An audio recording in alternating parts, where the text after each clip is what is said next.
starting things off. So we are doing charity for Culture City to benefit people with sensory needs all evening long. So thank you for joining us to kick this off right. We have a few things going on.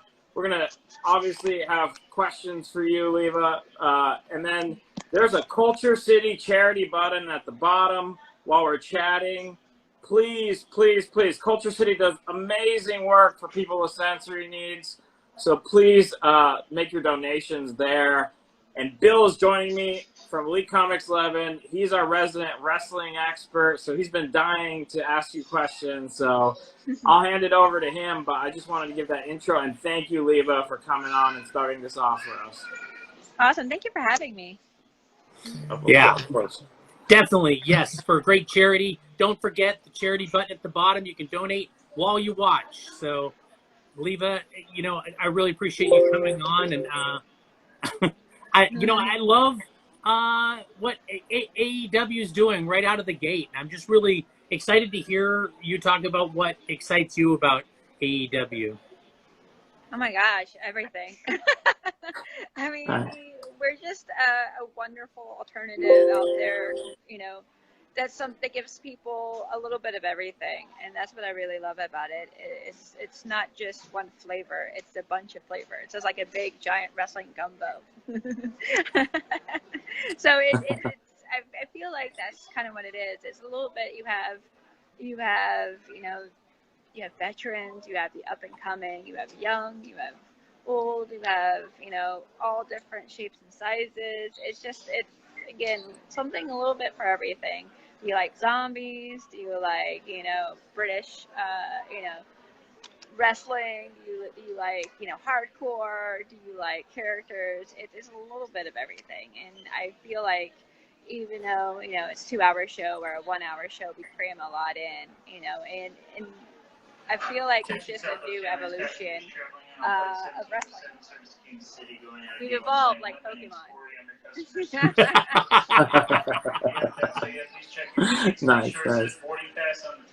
So yeah, and again, this is to benefit Culture City, amazing charity.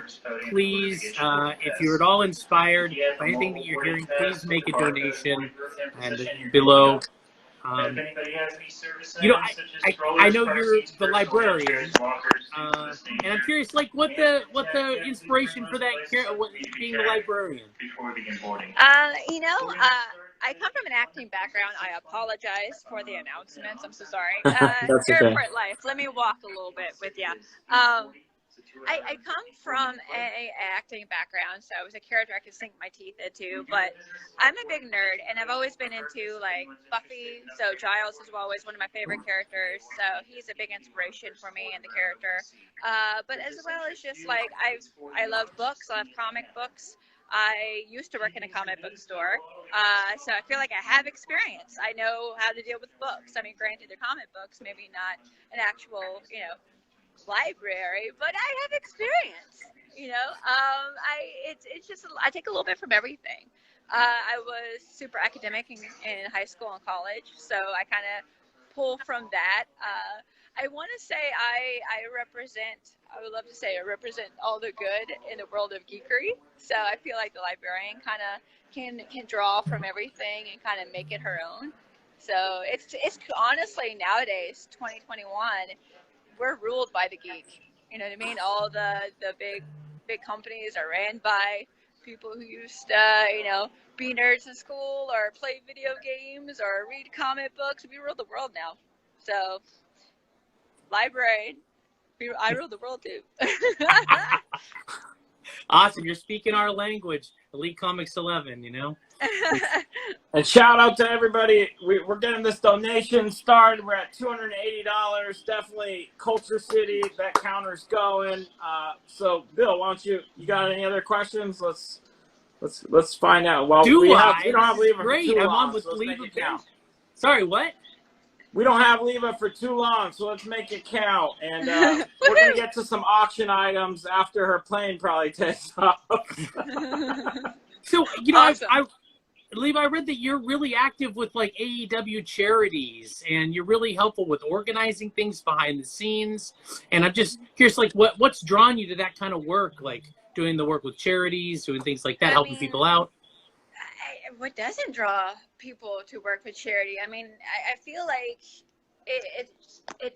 it's good for the soul to help others. You know what I mean? I don't know. Maybe that's just my Kentucky, my Southern upbringing. My mama always said, you know, do good unto others, you know. So maybe that's just, I let the Kentucky accent slip out, by the way, on purpose.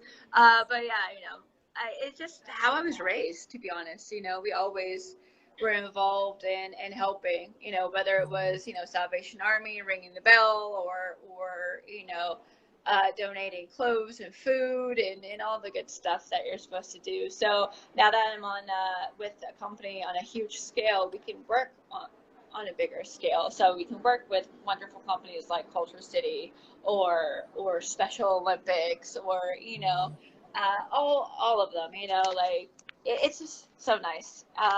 For me, there's a lot of like personal ones. I kind of look into like anything to deal with like you know, AIDS research, children also as well. You know, just things that are close to my heart.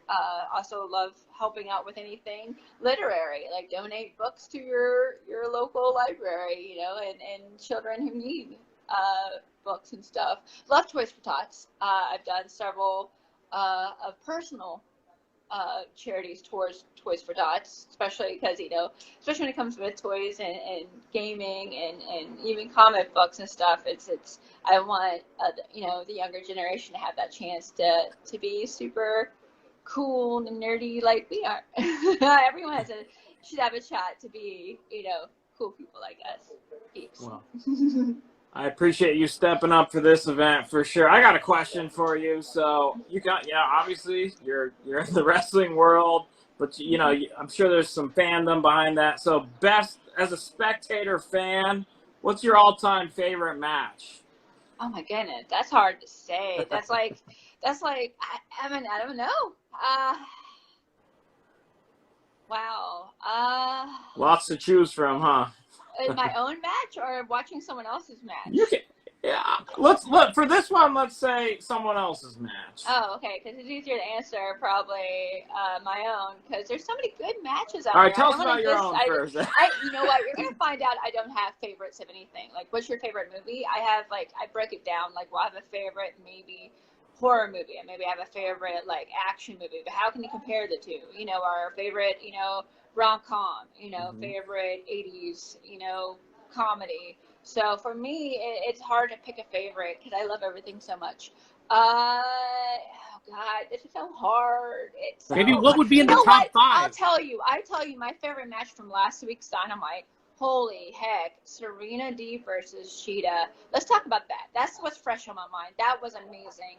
An amazing match from both women. They stepped it up. They killed it. They told a story that not like it was just so good. Mwah, mwah, chef kisses all over. So I'm gonna say that right now because it's hard for me to really just sit down and be like, hey, this is my favorite match, and you know what I mean. Like again, I have favorites. What do you think? Awesome. Well, I'd say we're doing a great job raising some money for charity. I see a lot of donations. Please. Right. This is for charity, so we want to make sure that we support Culture City. Thank you so much. I want to give some shout outs. Flap, thank you. Pungo Catfish, Far Far Away Comics, My Joker Comics. Thank you so much, you guys. Anything counts. We're at $900 so far, so thank you very much. So yes. Bill, We what else you got? love charity here at 11 Elite minutes, Comics too. 11. Give us a follow if you want to participate in any other charity. You know, so I don't know. I have more questions. Is there still time? Yeah. Oh yeah. Okay. I thought Awesome. we were gonna talk more comic books. That's what I thought, because it was like all like comic book like talk. Because I used to work in a comic book, and like I could probably tell you the comic that like started me down the road to comic books. Honestly. Whoa, are It you was- reading my questions here? That's amazing. That's it. All right. Oh really? Maybe. Yeah. Maybe we're just on the same mind, like wavelength. You know. I just really wanted to talk about it though, like. Jim Balance, Catwoman #1. I saw like at Walmart randomly, and it was like a super embossed cover, and I was like, this looks really cool. And I ended up picking it up. I was really young at the time too, and I was big into Batman Returns. I was obsessed with Michelle Pfeiffer's Catwoman, and like I could quote the movie backwards and forwards. Like I still to this day like can quote this movie backwards and forwards. So I saw that comic book and I just fell down the rabbit hole of comic books after that. I didn't even realize for a long time that there was actually comic book stores. It was just like I found it at a random. I wonder if it was a Walmart. It was sitting there next to the magazines, and I'm like, this is so cool. So it just I love the purple suit Catwoman. She's so cool. So there you go. There's my like. If I had said there was a favorite, there you go. There's a favorite because that was like your first, right? And you never forget your first. I'm pretty sure I had other ones, but that's the one that really sticks out to my mind. I still have it. So I still have Awesome. it. So there you go. What else you got? We got a couple Nice. minutes left. Okay, great. Well, did you have any other specific heroes growing up at all? I mean, they could be comic or man. otherwise, I suppose. Oh, everything. I was big into pop culture. I loved watching movies and TV, and then of course comic books. I used to play make believe. I would always be Catwoman or Batman. Sometimes I would make the boys play a different character. Like, you have to be my Robin, and they're like, "What? You can't be Batman." I'm like, "You want to bet?" And then I would actually play Batman. So I was always big into that. I was obsessed with Batman the animated series as well as the X-Men animated series. Good choice. I was one of my biggest crushes was Gambit from that series. Yes, he was animated, but that voice, whoever that voice actor is, I should probably research that. But go you. No, I was really big into those. I mean, of course, like Power Rangers, those are always fun, especially the first season. Once I wouldn't say I fell out of it, but I didn't watch it as regular after the first season. You know how life and changing of the network schedule, you're like, where did it go? Because it's on a different time or whatever. So I didn't watch as much after the first season, but was big into that. I think the Pink Ranger season. could probably handle herself in the ring pretty well, huh? I wrestled as a Pink Ranger, so yes, you can. Awesome. That's amazing. So yeah, I used to.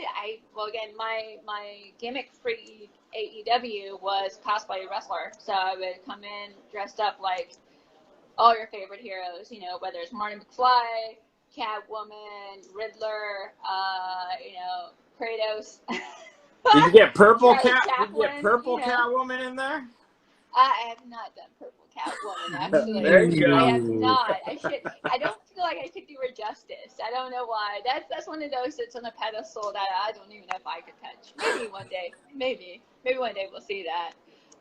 But yeah, like, again, I just love pop culture. And then as I got a little bit older, I became obsessed with like Buffy the Vampire Slayer, the TV show. Such a great show. Yeah, I just was really into that, and any sort of drama Angel that too, was similar great to spin. that, like The Craft. The one with the three sisters, not The Craft, the Charmed. Charmed. Like stuff like that. I love like sci-fi, like fantasy type shows. I was really big into the Highlander TV series too. Like, not many people were like I could find that were into that, but man, Adrian Paul as Duncan MacLeod, he's the OG, man. He's awesome. And then they did the movie with him and all right. Anyways, yeah, I've seen a lot of episodes right? of that too. That was wild. Levi, I know your time is short. You literally have to catch a plane. I see one fan question. You think you can handle one fan question from the crowd? Bring it on. Bring it on. All right. So they want to know, how did you get into wrestling and where did you train? I actually trained mainly with the Dudley Boys, Team 3D Academy with Bubba and Devon Dudley. I did start at another school right before that. It was called FXC. I was big into wrestling. I was doing stunt shows, doing dancing, an actor, and they were like, if you do all this stuff, do you love wrestling? Why don't you wrestle? And I'm like, well, it's a part of the university curriculum. And they're like, oh, no, you go to wrestling school. So I ended up following people to wrestling school, and Devon was actually part of that school. And I took my first bump, and they're like, yeah, you're a wrestler. So I signed up, and then when Devon opened up his school with Bubba, I went there and pretty much stayed there the entire time. So I'm a little Dudley. Have you ever put somebody through a table before? Yes, I have. I've been through a table, and I've definitely put someone through a table. It was crazy. It was like a Pepsi plunge through a table. So. All right. Well, we got over $1,000 raised so far. Thank you guys so much. You did. Leva, I think, needs to take off. She's happy. We're happy to have her as long as she possibly can. But I think she needs to make a run. But you guys stick around. Haven't We're gonna lined have us up charity yet, auctions. but I think we're about to line up soon. We're gonna have Cody Rhodes coming on in a few minutes. So stick around. We'll keep things rolling. But Leva, thank you so much for joining us. I really appreciate it. Thank you. And thank you everyone who's watching and donating right now. That's really, really cool. I appreciate you for doing that. I'm putting right down here. If you are watching, feel free to donate. It goes all to a good cause. So, yay. I haven't lined up yet. We're supposed to board in a minute, and no one's lining up right now. So, I mean, I could probably talk for another minute or two, you know. Until all right, Bill, you got another question? I have to, like, let's hear it. You know, gather up the bags. But in the meantime, let's get that charity counter going. Yes, any amount. Yes, definitely. Give at Culture City a follow. Give at Elite Comics 11 a follow. Be great. You know, Leva, I'm curious. You know, you're working with a lot of legends right now at AEW. You got Sting, Arn Anderson, Tully Blanchard, Jim Ross. You know, what's it like being among, you know, working with the legends?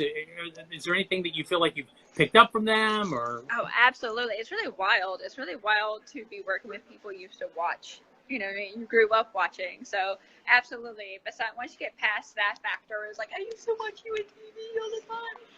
You get past that, and you're like, okay, you're like a real person, and you know this is really cool. And yeah, they are so good about sharing their knowledge and kind of saying, hey, you do this well, but you know, blah blah blah blah blah, and they give you notes to kind of like fine tune all the talent backstage. You know, especially the young and up and coming ones. It's there's so much knowledge. They've been just whether it's something with ring moves or a character development or promos, or even if it's something just within the business itself, like the business side of everything, they've been there, done that, and it's be silly to not to like utilize and tap into that knowledge. So absolutely. So it's really, really cool. But yeah, it's just, you know, regularly I'll text like someone like, yeah, you know, my coworker, you know, Sting. How cool is that, you know? So it's really, really kind of cool. You mentioned you worked at the comic shop. Like, maybe tell us what you miss and what you don't miss about that experience. Oh my goodness. Okay. I loved being around all of the comics and all the Kiki Spin. Oh man. The thing that was really bad for me was pretty much everything I made at the comic book store, because it was more of like a side job. Like I had like a full-time job doing like performing and stuff, and like at the theme park. But on like Wednesdays and like Thursdays or like Tuesdays and Wednesdays, I would work. You know, because Wednesdays, new comic book day, they definitely needed extra hands, so I'd always work there. I would spend everything I would make. So that was, I don't know. I mean, I was basically working for my stuff, for my sweet swag, right? Yeah. I collected a lot during that time, so not working there anymore. I've had to tell back because there's no like, you know, employee discounts. I do miss being able to read and knowing more about comics. I'll be honest. It's getting a little loud. I'm so sorry. Like when I worked there, I had to be on top of everything. People would always ask me questions. Hey, what's going on in the story? Or what do you recommend? So you should know what you're talking about. But now that I haven't worked in a while, I kind of fell out because of lack of time for being able to like keep up with the research or read myself. So I miss that so much. I miss being able to have that time and just knowledge of what's going on in comic books. I legit have to ask my friends now what's going on. Like, when did X-Men go to Mars? And they're like, well, here, sit down, let's educate you. And I'm like, oh, okay, this is what's going on. Holy crap. So it's it's a little wild because now I feel like I'm so out of it and I don't know where to start back into it. 'Cause I want to get back into it. A friend of mine, he actually made me buy a book the other day at a comic book store. He was like, Something's Killing the Children. It's a graphic novel, and he's like, read this. It's really good. Fantastic. There's a new one came out, I guess, the spinoff or sequel to it. It's called Yeah, the House of Slaughter, yeah. Yeah. He was like, here, read this one first. And I'm like, okay, I don't know what I'm doing, but okay. You know, sure. It's been so long. It's been so long. I can tell you about stuff that's going on in, like, cinematic universes, because, I mean, you have time for a 2-hour movie, but to read, like, 50 comics or something, I'm so behind on everything now. And I go into a comic book store, I'm like, I don't even know where to start now. Like, I want to get back into it, I just don't know how to start. So that's my issue there, not working anymore. I'm not really, you know, I would have to be that person that goes to the employee, where should I start now? You know, when I used to be the person that answered the questions. Yeah. So, I feel like it's when you get older and people are talking, like, the kids are like, oh, you know, this thing on TikTok, and you have no idea what they're talking about. You're like, I become like that in comic books as well. I'm like, so I used to be cool. Awesome. Yeah, there's so many TV and movie movie and TV shows to watch, and so much comic material out there to read. And I want to point out that we're up to 11 donations. Thank you so much for everybody who's donated so far. We're going to have some charity auctions coming up. Stick around. We're going to have Cody Rhodes coming on. Oh my gosh.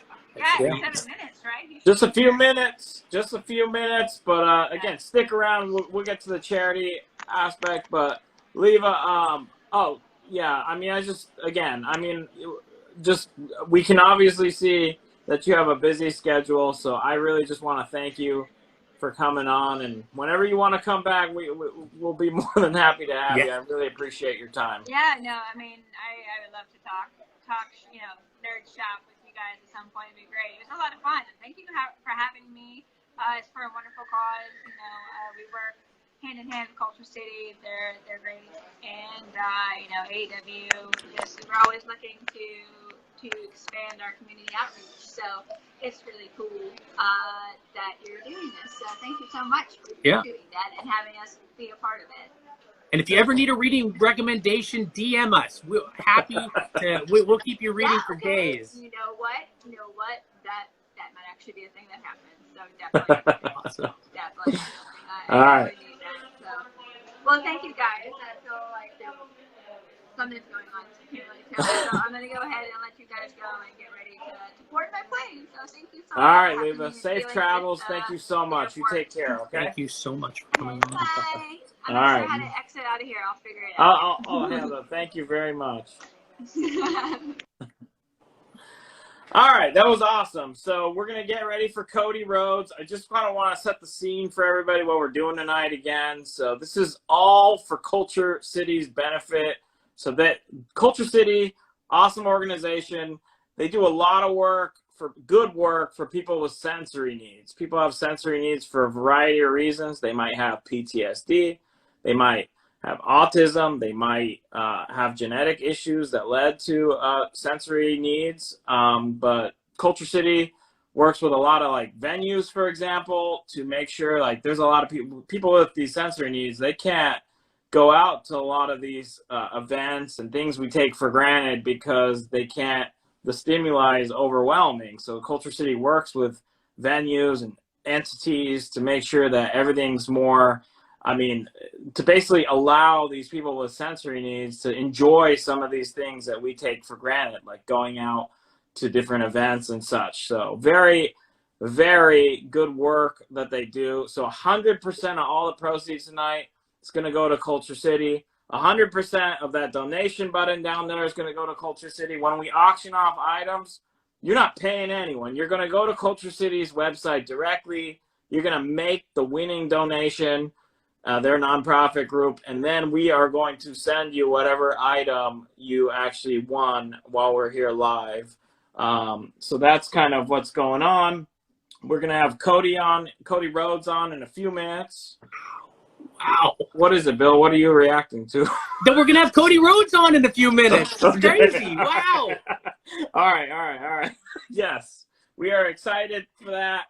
why don't I just you think we have time to sneak in an auction, Bill? I think so. Let's raise some money for charity. That's what we're here for. As much as I love to fanboy out at the amazing talent that's going to be joining us. All right. Well, I think we have about 3 minutes for Cody, so let's put this up. This is a set, War of the Bounty Hunters, Neil Adams. This is an Elite Comics 11 exclusive. War of the Bounty Hunters Alpha #1. You get the trade, that's with the text there, and you get a virgin cover, no text. Both of these, if somebody will pledge to donate $60 to Culture City, all you got to do is go make a donation to Culture City and show us that you did that. You can have it. So if somebody writes $60 in the chat, we'll get this out to you. $60 is what we're looking for. This will just be a buy it now. $60, and we'll ship it. Shipping to the U.S. will be covered by us. So Austin Weiss, thank you very much, Austin. Got you, man. Appreciate you. So we'll be in touch, but you're gonna go to Culture City's page and just make that donation for $60. Thank you, Austin. All right. You got an item, Bill? You got a buy item handy? Yes.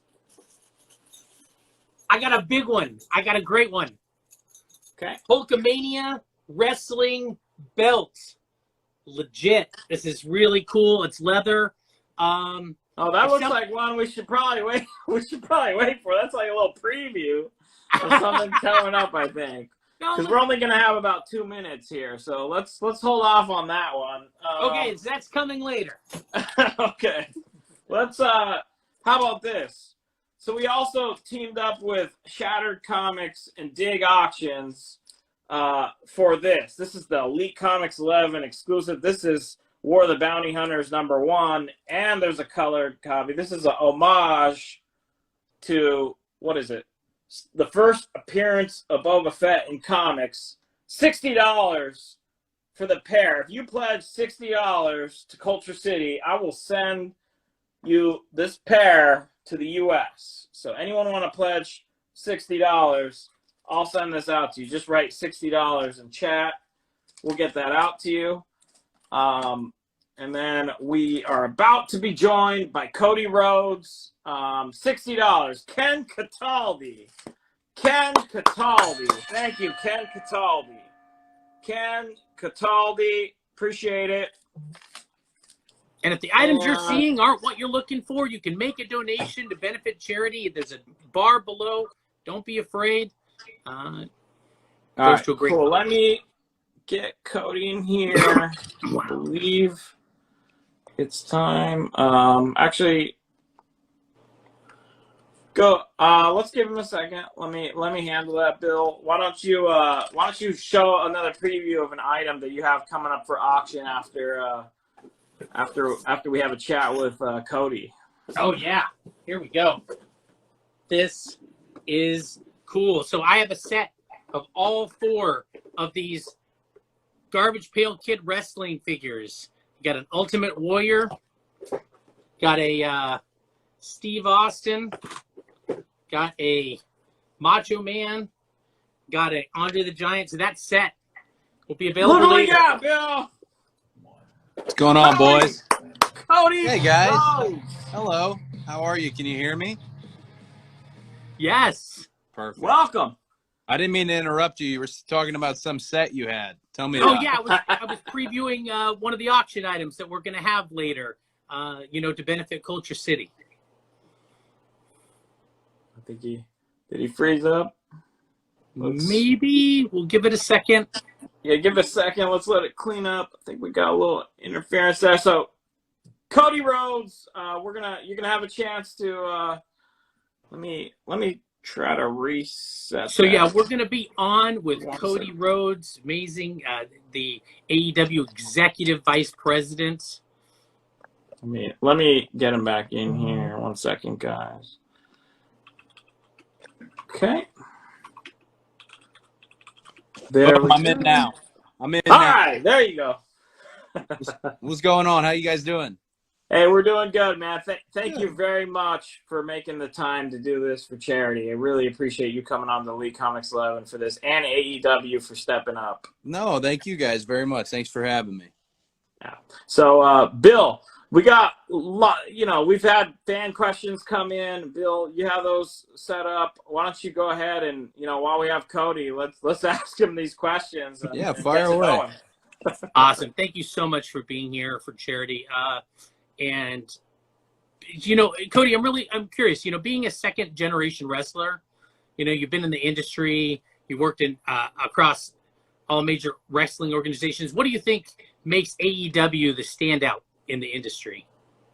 Well, I think right now probably the number one thing we have going for us as a team is it's an incredibly authentic television show and an authentic wrestling product, and that's something that, not to knock our competitors or the other alternatives, but very much the wrestlers we have, men and women, the ones who are on our roster, we essentially just go out there and ask them to play the music we know they can play. It's not micromanaged, it's not scripted.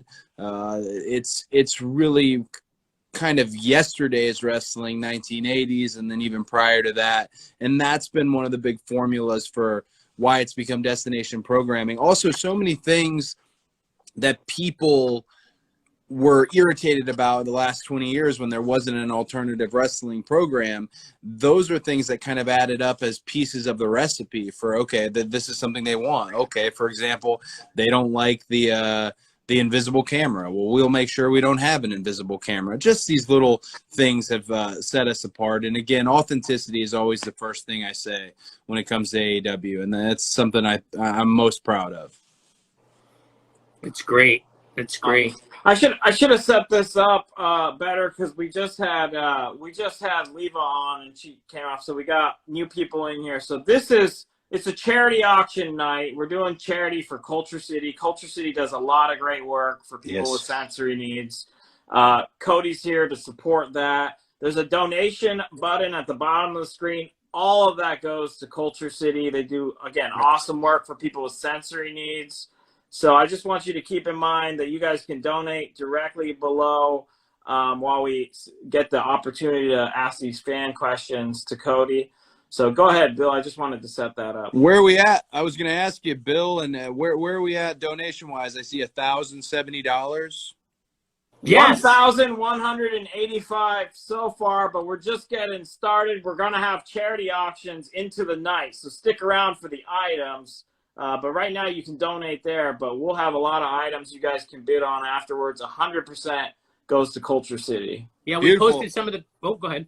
I was just going to say, if you guys get to $3,000 donated by these wonderful fans who are joining us and watching now, if you guys get to $3,000, I'll gladly kick in $1,000 myself. Oh, wow. All right. So, wow, that's awesome. So if we get to 3,000, Cody's going to chip in $1,000. So we're at 2,185 now. So I'm sure we're going to get there. So get there. Appreciate that. That's awesome. That is amazing. Sorry, chat, that's all on you. Thank you so much for coming out. So hopefully we can get there. Cody, that's an amazing gift to charity. So I love Culture City. They've been a big part of a lot of their involvement with AEW has been pretty much since we started, and the fact that people can go to these events, and if they have sensory elements that they need assistance with, Culture City will provide that. I mean, if you look around and you see most stadiums, most arenas, if they don't have the Culture City room already, they're going to probably in the next year or so.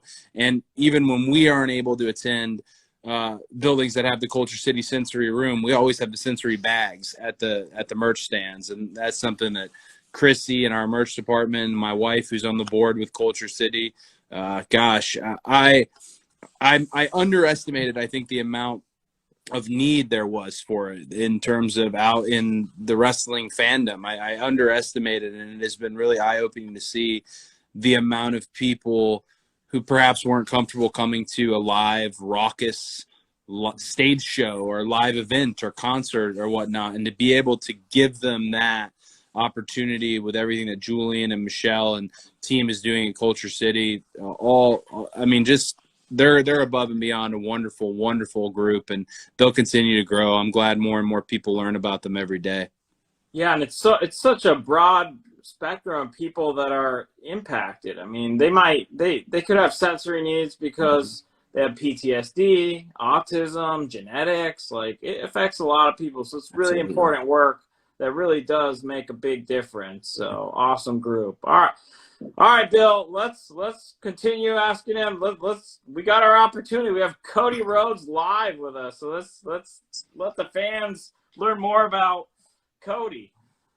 So, Cody, so what would be your current first pick for a tag team partner? Oh, that's a very good question. Well,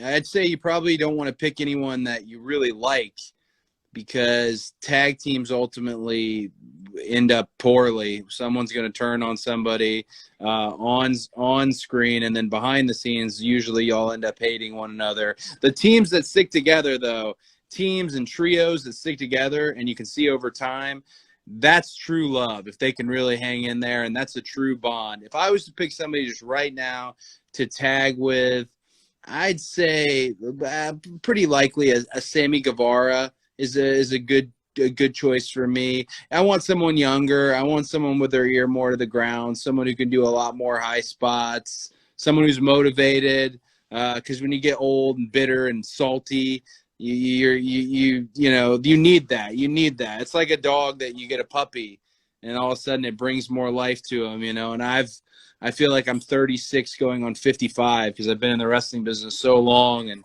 it's the most beautiful thing ever. But yeah, I think Sammy. I'd pick Sammy. I like him just enough that we could be a tag team. Awesome. And if you don't mind, we got $3,650. Oh shit. Oh, well that happened really quick, huh?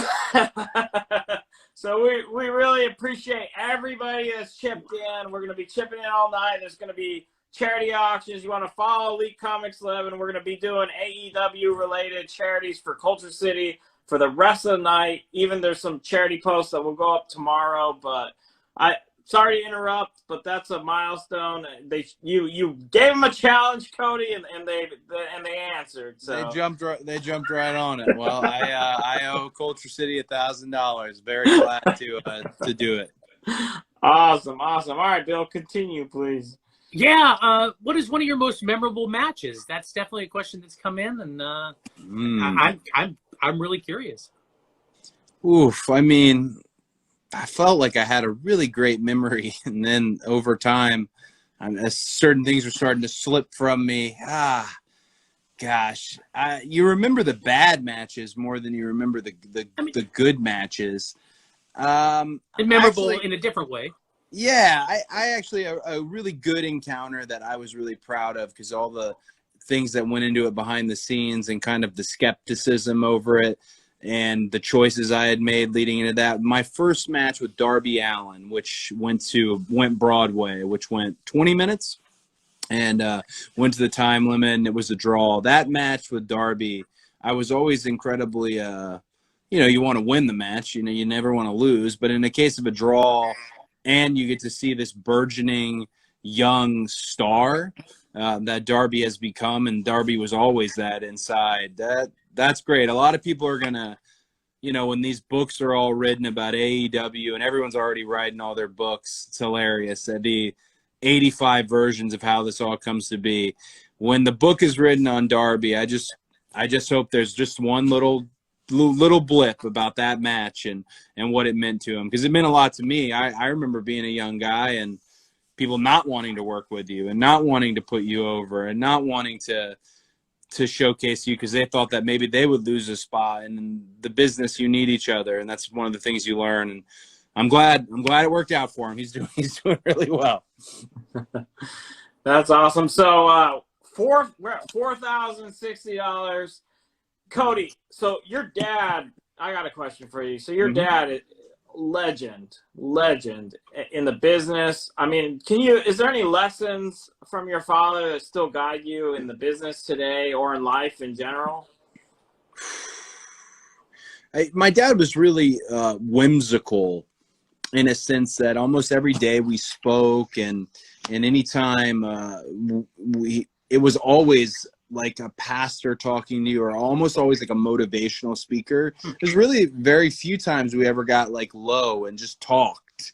He just always was teaching. He's a teacher. He was a giver. You know, I don't know if there's any particular advice. He would tell wrestlers all the time. Arn Anderson always tells this story about, you know, the only business direction he got when he came to Jim Crockett's was to just go get over. And I feel like that's sometimes when you're confused or conflicted, or if you don't love the creative, or if you do love the creative, or if the crowd's not with you, or if the crowd is, you know, is with you. In the end, that's just one of those things that go get over is kind of eternal advice, because it's the best part of the gig. All the politics and all all that is one thing, but when you're out there, it's just you. You know, it's you, your opponent, the referee, but really it's all on you, success or failure. And those words echo with me, even though he didn't say them to me, he said them to Arn. And I think about him so often now, because I'm in this unique setting where some of the crowds are cheering for me and some of the crowds are not cheering for me. And the other day I had tweeted something about kind of correcting, you know, the narrative in terms of, if you want to be mad at me, please be mad at the right thing, because my dad was really poorly criticized during his career. And then when he passed away, everyone jumped on board. Oh, he was great. He was all these things. And as a son, and not as a fan, as a son, you kind of keep a list. All right. All right. Well, I remember what you said. I remember you said this. I remember you said that. And instead of holding on to that kind of vendetta and that grudge, I just went ahead and went on live TV and just shot from the hip and said, all right, if y'all choose to do this, just remember where we were, remember exactly how we got here, and maybe you'll think otherwise. But yeah, I've been thinking about him a lot lately, because he's, you know, my daughter being just born, and she reminds me of him in a lot of ways. You know, I know there's a spirituality to him perhaps watching all of this and seeing it, but gosh, if I could talk to him for one more day to trying to explain to him, Yeah. hey, so here's everything that happened. All right, Tony Khan, he was a huge wrestling fan, and he wanted to invest in all these free agents. Here's this, here's that. There's no way he would believe it. It was just, he'd have to see it. And yeah, I think about that a lot. So yeah, so much advice that the old man had. It was insane. He was a superb father. Indeed. Thanks for sharing that, and congratulations on your daughter. Thank you. Bill, what else you got? Yeah, well, I mean, aside from, you know, your father, who really was a trailblazer, did you have any other wrestling heroes growing up? Well, yeah, it was funny. It was a point of dissension between my father and I, but I didn't realize that it irritated him, because I was a kid. I didn't know. You know, he was retired essentially around the time I got into really picking who I like, who I didn't, going to the shows. And my two favorites were, you know, from the WWF side of things, was Shawn Michaels, which was a hard guy to be a fan of as a little kid. He's out there wearing chaps, heart-shaped sunglasses, and, like, you know, and I had those sunglasses, and I wore them to school, and I defended wrestling. So I had Shawn Michaels, it was so fun to watch his journey, because gosh, they really made you wait. I not only waited one full WrestleMania season, then he goes an hour plus, and I'm thinking he's not going to win, and he wins. And Shawn was a great journey. And then on the flip side, my favorite pretty much of all time was Sting. And I think he knows that, you know, because we walk by each other backstage and are polite, and, you know, I think he knows that there's no one who would ever be more of a icon and hero in wrestling for me, other than my dad, than Sting was. Just because he was everything. He managed to be this franchise player throughout all these changes in WCW. And then when these hot new agents and toys showed up, like your Hulk Hogan's and your Randy Savages and the NWO, Sting still managed somehow, some way to capture the imagination of the audience and become the most interesting thing on the show. And it was just such a great journey. And I know everyone has all their opinions about that Starrcade, and I watched it and loved it. I just loved everything Sting does. When he walks by backstage, he provides this element of calm, poise, maturity, been there before, that really helps balance out some of the crazy, young, wild children we have on our roster that are all growing up and just think they're everything. And then you see Sting and, you know, you got a little ways to go. So he's wonderful. Yeah, people wanted to know what it's like working with legends like Sting and, you know, Arn Anderson, Tully Blanchard, Jim Ross, Tony Schiavone, like, you know, among others. And, you know, how is that different interaction now that you're in the position that you're in? Like, I mean, that probably changes some things. Well, I mean, when you look at a guy like Tony Schiavone, a guy like Taz, all the legends, Jim Ross, of course, I was raised really old school, whereas those men and women laid the road that we're traveling on.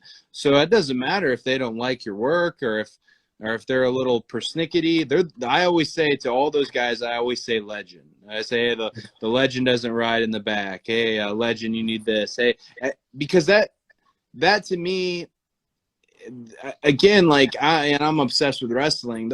I don't care if y'all don't like their Twitter or if they're the legends. Like that's what they are, you know. And having them around is extremely helpful. People who use them as a resource, they're very helpful. I know when my dad was older, I'd watch how other people treated him. Good for the most part, almost always good. But then I'd see when he was treated poorly too. And I think at AEW, Tony's been really good, Tony Khan, about we treat our legends like legends. Mm-hmm. I'll tell you, though, Arn is a legend, and I don't question what he wants to do. But when I ask him, hey, what are you going to say out there? And he says, oh, I'm gonna surprise you. I'll surprise you with what I say. And then his surprise is putting a fake Glock up to my head. And Lee Johnson standing right behind him, experiencing that at the same time I am. It's just one of those that's a moment, like memorable moment. I'll never forget standing there thinking, well, I think we might have been canceled. The TNT this might be it. This and I'm in this segment. So this could be like the Road Warrior Spike. And I didn't know. But Arn, he said it in a way, you know, that was far different. It wasn't nefarious by any means. It was his point got across without it being a big issue. And yes, the special things that you get from those guys. Taz is another one too. Gosh, I could not go to work if those guys weren't there. They're the best. Oh man, awesome. So cool to hear about. Yeah, go ahead. Yeah, I was just gonna give people an update. So we're at $4,070. Cody challenged you guys. You guys stepped up. So any amount helps. It all goes to Culture City for people with sensory needs. So I know that, Cody, I appreciate you taking the time. I know we're short on time. Maybe we got like one more question for Cody. Sure. Although he's more than welcome to stay as long as he wants. I was gonna ask you that Voltron in that case over your shoulder. Which one? What's the significance of this Voltron over here? That Voltron behind me is the same model that I had in, growing up in the early 80s. It's the die-cast one that was like, the first versions were die-cast. So I finally found one because, long story, but we made a lot of moves growing up. My parents didn't have a ton. We kind of worked our way up a little bit. And in one of those moves, mine got lost. So I recently finally found one and replaced it. So that's what that is. Yeah. I am a big fan of. The original Voltron series. I was of the age that I only half got it. Okay, cool. These lions form Voltron. I love it. I want the toys. And then the most recent Netflix series, when it came out, I feel like there's this untapped potential for a wrestling character that's like Lotor. The way they presented Lotor on the original, on this current iteration of Voltron was really impressive. I was a big Lotor fan. I'm not mad at Netflix because there's a lot of content, but it felt like one day it was just over. I was enjoying the ride, and I know it had to end, but yeah, I really enjoyed the modern Voltron series, which also harkens back to, I don't know if you guys remember when Thundercats got rebooted. Mm-hmm. Man, yeah. Thundercats just missed the boat because had they showed up like today, it would be streaming everywhere. But it came at that time where there wasn't the streaming wasn't so strong. But yeah, I look at some of these properties one day, and I think if I ever just had like just straight up FU money, absurd money, I would just Pirates of Dark Water, Thundercats. How much do these IPs cost? I'm gonna buy them. We're gonna get some smart people, and we're gonna, especially Pirates of Dark Water, and we're gonna finish them. Pay this man his money. Yeah, like it's just like they were such a part of my childhood, and I know nostalgia. Some people consider it lazy, but hey, screw it. We gotta watch something. Watch something. And there's this energy, I guess it's natural, but there's like a changing of the guards of sorts. We come from the collecting world, and people, in their 30s and 40s, they're recently trying to get what they had when they were a kid, like the Voltron or things from the 80s and 90s. You're seeing those things kind of go through the roof because people are trying to get back these things that they grew up with. So yeah, all those IPs, there's a huge thirst for them right now, for sure. Are you guys into the Kevin Smith Masters of the Universe? Yeah, Bill's a huge fan. And yeah, I grew up with He-Man. And I think there's arguments on both sides about the remasters and redos. But Bill, why don't you? What are your thoughts on it? I love what they did with the new Masters of the Universe reboot. I really think it is written for kind of like the adults that were fans as kids. Sure.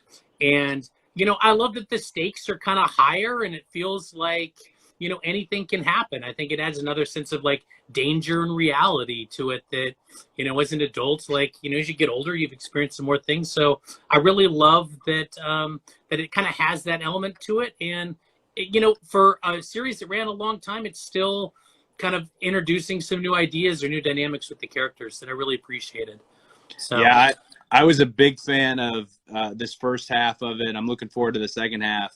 I used it as I just was excited because I was a Masters of the Universe kid, and I have a small Masters of the Universe collection now. And I thought, well, I got to see what this new series is going to be. It's a continuation of the Filmation series, and I thought it was great. And then I go on my phone, just to go to the world, the Twitter world, and I find out it's not great apparently, and I'm stupid for liking it, and everything's ruined. And I ended up kind of using that as wrestling has a bit of a similar vocality, if that's a word, where it's almost better to let something sit for a minute to see what are the real numbers behind this? What is the support like? What did they like? What did they not like? Versus that knee-jerk critical reception, that almost mob mentality. And I can't bury social media because we're currently on social media and you guys are doing this great job raising money, but it's taught me to not weigh an instant opinion on there, knowing that it might inspire or it might just be dated incredibly poorly, because I think the new Masters is awesome. I also think the Kid Masters, which I didn't know was a Kid Masters, the CG one, is also awesome.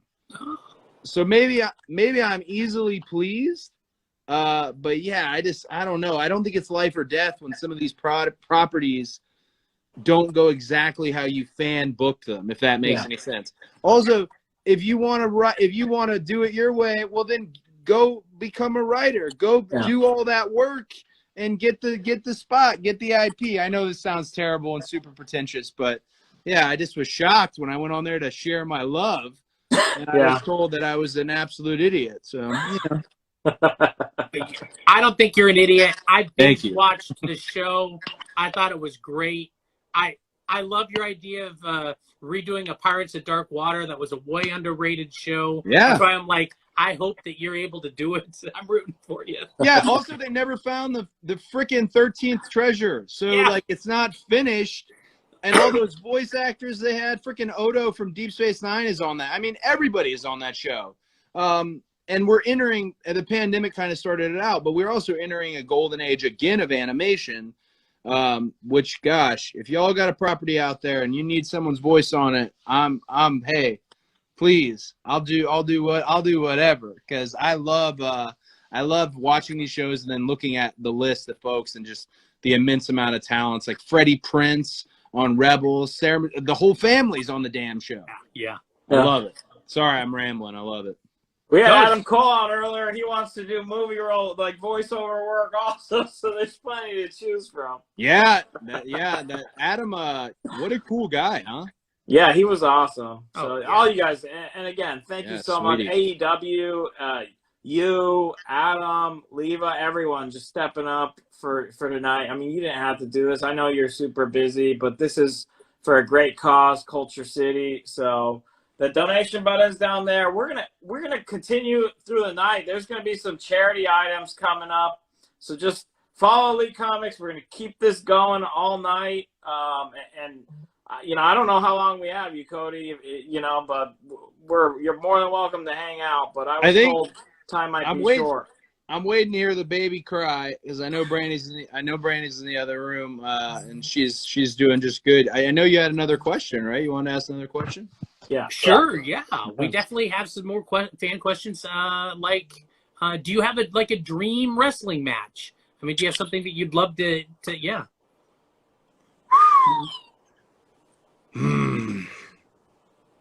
A dream match in the current settings.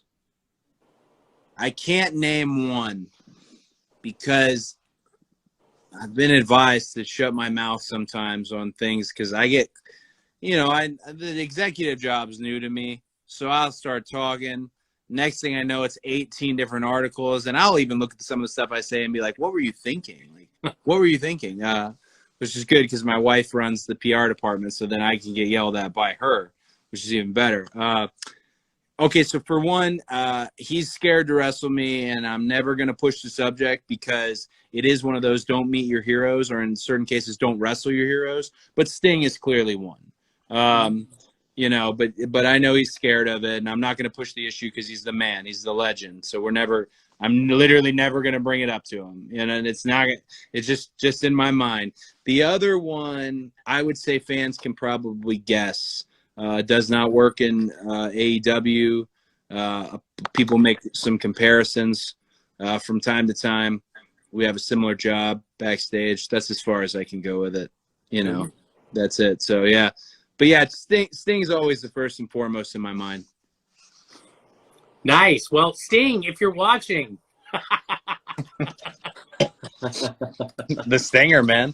Hey, am I not able to see the fans talking on here? I don't know if you are, but we can definitely see them. You might be able to, but sometimes, there's some issues sometimes where maybe you can't see the comments, but I have a separate feed opened up so I can see them because they've kind of stopped moving on my screen. So nice. Is there one in there you wanted to get question wise? Yeah, awesome. Let's see here. Can I ask you something while I look at? Of course. What is your favorite match of all time? Do you have one, or maybe what's in your top 5? It changes. It changes kind of periodically over time. What I appreciate more, what I don't. A lot of the ones, the stereotypical ones you'll hear, like Bret Hart, Mr. Perfect. I make my students at the Nightmare Factory watch that. It doesn't matter which one. I never know which one it is, whether it's King of the Ring or whether it's the first one. I never know. They just watch it. It's the best. Sting versus Flair from the Great American Bash is truly special. Hulk Hogan versus The Rock is the greatest match of all time. And very difficult having a conversation with anybody in the wrestling business that disagrees with that. But again, it's all opinions. Steamboat Savage is as beautiful as it ever gets. The Bucks versus Kenny and Hangman was really special. Gosh, man, I like so many matches. I'm trying to think if there's like an oddball. There was this Clash of the Champions, Sting and Dusty versus Arn and Tully. That's incredibly good, even though it ends with an angle and it's not a clean finish. It's still really special. Gosh, man, I like wrestling, man. I like it when it's great. I like it when it's good. I also love it when it's terrible, dude. I love I've been in all the boats, so I love it. I do have a fan question here, and that's how are you liking doing the new TV show? Which one? Roads? I assume they mean Roads to the Top, or are they talking Go Big Show? Roads to the Top, but I am curious about the other one. Roads to the Top was a real special challenge for me because I don't watch reality TV, and I probably should have watched some reality TV shows to understand how reality TV works and how real it might be. That was a really beautiful challenge, though, because I was a producer on the show, and I was able to be very honest about the number one thing I wanted was, hey, if you put a mic on me and follow me around, that's what you're going to get. Enjoy it. Mm-hmm. It's a crazy place we work in a crazy time. And on top of that, my wife is, pregnant at the time, and that's when Liberty was born. So to have that forever is great. And I know now that we've had the season finale and whatnot, there's rumors of more, wink, wink. There might be more Roads to the Top, but I was really happy with it, in terms of maybe bringing in some people who didn't trust wrestling. Well, I don't know. They didn't trust it, and that's a weird thing to say, but some people don't.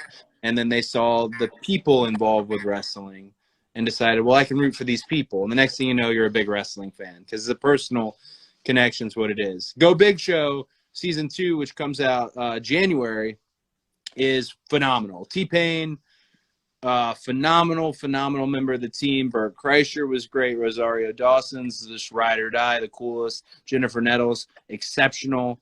Everybody was great. It's a great judges panel who are completely underqualified to judge the acts that we're seeing.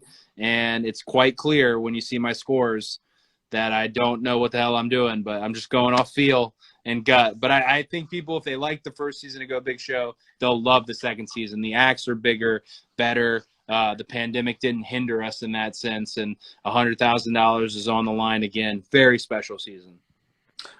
That's Cody. One question that keeps popping up is people want to know what it was like for you to wrestle your brother.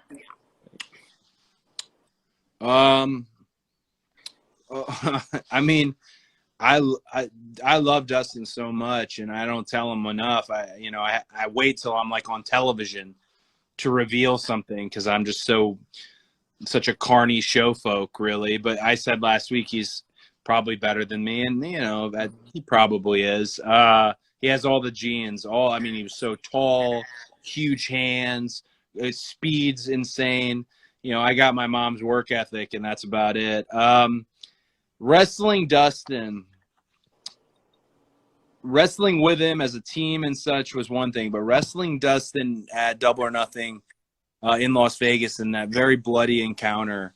If you look at my eyes during the match, the majority of the match, I just wanted it to be over because he was bleeding so much. And I just had that fear of like, well, what if he blacks out and what the hell do I do then? Do I cover him? I was very worried about him, and I knew my mother and my wife was right there at ringside, my sisters, and everyone was there. I also had a good sense of us when we were in there knowing something very special was happening. And it wasn't just Dustin or me. It wasn't about us. It was about wrestling. AEW was happening. And that match is a big part of it. And that's the reason I don't talk about it that often. When I talk about something so much, sometimes I'm trying to give it more weight than it needs. I don't have to talk about me and Dustin that much to know it's one of the best matches that ever took place. And I'm just lucky to have been in it. I really am. And I won. So, haha. Thanks for sharing that. Bill, what do you see? I see a question about what Bill. superhero part. Oh, yeah. Bill, get one awesome question because I can hear her creeping up on me any minute one now. more. She's gonna bust in on us. Oh, okay. I saw two. Let's see here. Advice for someone getting started in wrestling. Ooh, great question. So I teach wrestling at the Nightmare Factory in Norcross, Georgia. There's also other great schools. Seth Rollins School, Black and Brave, is exceptional. Sean Spears Flatbacks is an incredible school. Monster Factory has a great legacy. I mean, there's a lot of places you could go. OVW, but for me, the number one thing I try to tell people when they're starting is to really don't do anything you're not ready for. Take your time learning wrestling. It doesn't mean don't challenge yourself, but a lot of careers have not happened because somebody took a bump and they weren't ready for it and it scared them.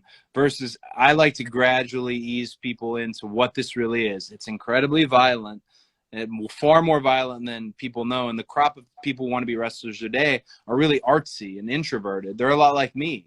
And the first time you chop them across the chest or slap them on the chin or body slam them, they're usually pretty shocked. So we try to take our time and not to ramble here, don't do anything you're not ready for. But the other thing that I tell all my kids, and the thing that matters the most to me, think of who your favorite wrestler is and treat everyone you encounter in wrestling like they're your favorite wrestler. It's a one-strike business. People get mad. I've been mad about the most petty ass stuff all day. People get mad about petty stuff. It's a tricky place to work. But if you apply that kind of golden rule of just from the lowest on the card to the top of the card, getting that same treatment from you person to person, and never believing who you are out there in the ring versus who you are behind the scenes, I think you'll go really far. And all the kids from the factory are really good about that, or they don't make it there, in terms of just treat everybody like your favorite wrestler. When you say that, it reminds me, I saw an interview with you and on the Unfiltered, and you mentioned that you made it an effort to go to people like Jim Ross and ask how they're doing, and things like that. And you mentioned how people don't always think to go to someone like Jim Ross just to check in with them, see how they're doing that day, things like that. It sounds like you really, take that advice seriously, and it probably creates a really wonderful environment. Well, and I forget sometimes as we're out there having fun, putting our boots on, pretending to be superheroes, I forget that in a management role, it is my job to check in with everybody. And my legacy, part of it is going to be, how did I treat everyone who I worked with? Did I help them? Did I hurt them? What did I do? And that's a daunting task, but that is part of the gig. Tony paid us all this money. It's not a fake job. Let's actually do it. Let's check in with these kids. Let's make sure they listen. Let's make every attempt to make sure their experience is good and that the advice they're getting is real advice. And I think we've done that at AEW, not just the legends and the veterans, but Kenny, Matt, Nick, the other EVPs, and of course, Tony. Yeah. The foundation's built right. People are your most precious resource as a business and manager. So you guys got a great formula over there, and it's no surprise you guys are having the success that you've had and will continue to have. So really appreciate you, Cody, and that everybody who chipped in for Culture City. We're going to keep this going. But obviously, anytime you want to come back, Cody, you're more than welcome. We really appreciate you and AEW for making the time and coming here on Elite Comics 11 for Culture City as well. So thank you very much. Thank you, guys. I'll probably hop back on the feed to do my donation. So if I do, I'll ghost in and I'll ghost out. Thanks, everybody, for donating. Keep donating. If you don't know what Culture City is, just give it a quick Google and see just how important they are, how serious this issue is, and how it affects all forms of entertainment. And we all want to be entertained, so let's let everybody be entertained. So definitely, I'm going to tear up if I talk about Culture City anymore. I love you guys. Thank you very much for having me. Thank you, brother. Thank you so much. Bye. Bye. Wow, All right. Did that just happen? That was awesome. that was awesome. So stick around because we're going to start auctioning off items now. So the way this works, we're going to have Diamond Dallas Page is going to join us in a little bit. But before then, we're going to get some charity auctions in, some buy nows. If you win something here, some of these items we're going to show, you're not going to pay for them. You're going to go donate directly to Culture City, show us that you made that donation, and then we send you the item. So that's how it works with the items. But of course, in the meantime, you can always donate there on the counter like Cody Rhodes is going to go do right now. We're at $4,200 so far. You guys are awesome. So, Bill, do you have an item that you want to offer up for an auction? Yeah. How do Or you're not ready? No, I got something right here. Let's do the Hulk belt. Okay. You got it. Let's do the it. Hulk This belt. is awesome. This is a Hulkamania leather lifting belt. Look at that. Awesome. So, yeah, this is a weightlifting belt. Are we going to auction it? Or Yeah, we're going to auction it. We're going to auction it. What do you got? What's the starting bid for that? You're going to make a donation to Culture City if you win this for whatever the amount ends up being. So I want to start this at $50. I want to make sure somebody at least donates $50 for this amazing belt. It's worth more than that, I'll tell you right now. But let's start all right, it at $50. Let's keep it in increments of $20, $100. $100. Grail Keepers. Anyone in at 120? Bill, let's keep that on the screen. 120 or better, 100% to Culture City. Let's get that a second. 125, yes. Jared _ST. Anyone in at 145 or better? We're going to make these go pretty quick. We're not going to draw them out. So let's get these bids in and we'll move on. It's unused, so it'll display well. 150 Grail Keepers. Anyone in at 170 or just make it an even 200 for charity. $200 donation. The winning bid is gonna just make that donation to Culture City, and $300. Kevy Kev is at $300. I'm gonna count 5 seconds and we'll call this if nobody tops that by $20 or more. 1,001. We need 320 or better. 1,002. 1,003. 1,004. A delay for 350. Grail Keepers keys. All right, 5 seconds. We need 370 or better. 1,001. 1,002. 1,003. I'm going to delay 1 second for charity. Call it. Yes! $150. Grail Keepers keys. Bill, write that one down. We know Grail Keepers. $350. Patrick, you're just going to go make a $350 donation either here or in the chat to Culture City, and Bill's going to send you that. So very nice. Thank you very much. Thank you. It's an awesome belt. It'll display well, or you can pump some iron with it. Up to you, bud. All right, I got one. So this one's going to sting a little bit. So I'm a huge Turtles fan. We got all kinds of stuff.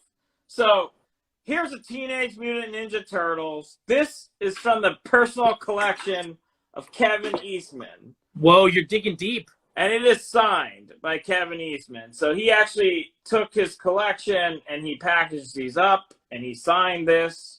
So let's get this going for $100 starting bid. Again, if you win this, then you just make 100% of the donation to Culture City, and I will send this to you, shipping to the U.S. covered. $200. We're at $200 so far, so we need 220 or better. Grail Keepers keys again, $300. Heat Seekers Comics. Heat Seekers Comics at $300.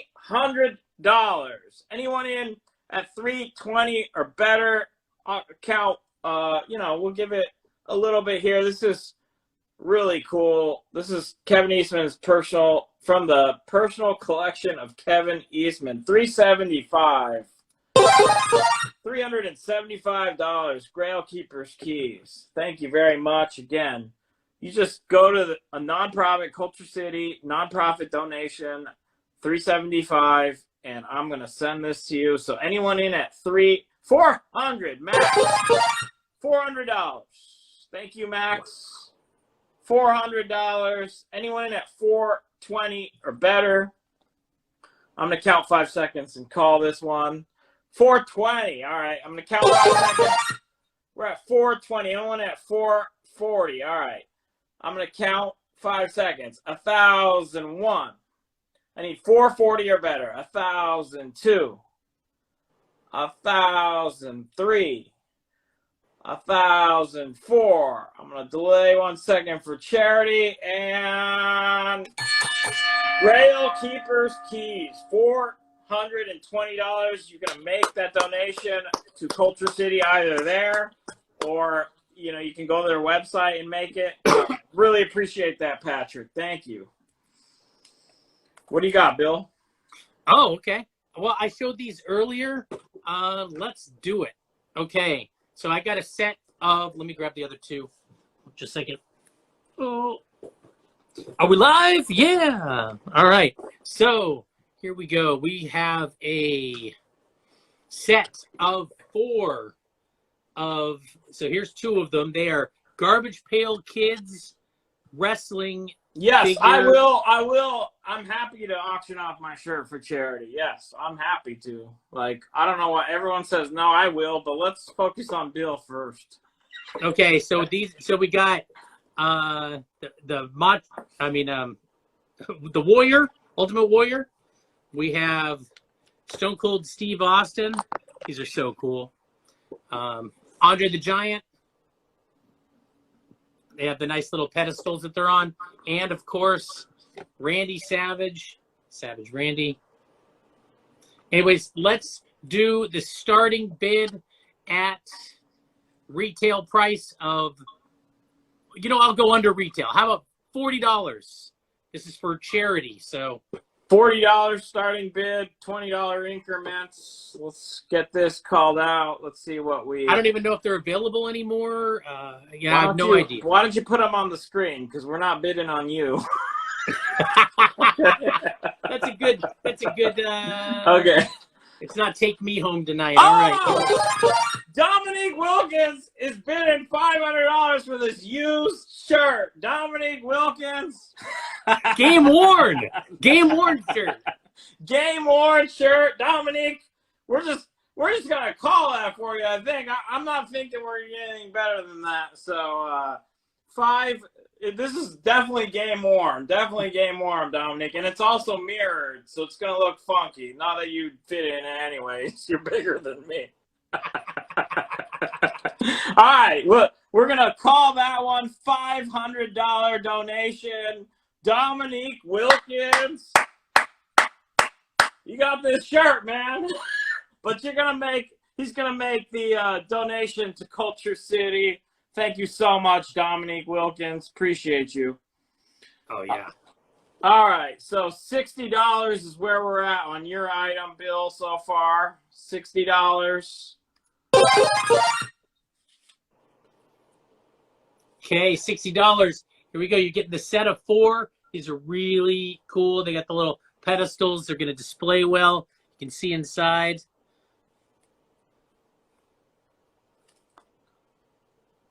Not opened. They're brand new, unopened. I got this set for myself, but then I'm like, charity calls. And wanted to offer $100. Grail Keepers Keys. Anyone in at 120? 120 or better. Grail Keepers. Lil Maz, I see you too. Thank you so much. Anyone in? Oh, wow. Okay, so yeah, that counter. Dominique just donated $500. Cody Rhodes, he did donate that $1,000. Thank you so much, Cody. Thank you, everyone. Where are we at? what are you seeing? $140. So again, on these items, you're not going to pay for them. You're going to donate to Culture City. Let's see. Okay, 140. So I'm going to close this one out. 5 seconds. 160. We're at 160 now. 5 seconds. 1,000. We need 180 or better. 1,001.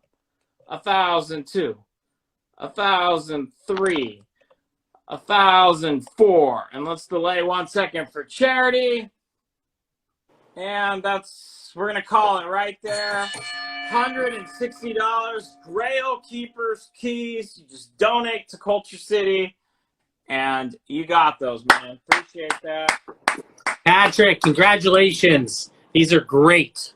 We're at $5,750. You guys are awesome. I just want to give a shout out to everyone that's donated. Dominique Wilkins, Cody Rhodes, Aunt Lindy, thank you. Diamond Chic, Fajita Phantom, My Joker Comics, Elite Girl, Big Reputation, The Naj, Dynamite, K Crew, My Joker Comics, Marshall Ferris, Pungo Catfish, JP, Apple Gator One, D-Chan Pong, The Collector Stash, David Phelps, Dammit, Kantuski, Pungo Catfish, Far Far Away Comics, and Flap 311, and Elite chipped in as well. You guys are freaking awesome.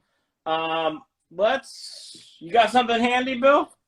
Yes, I do. I have a set of Neil Adams signed comics. Each one of these items is going to be signed by Neil Adams.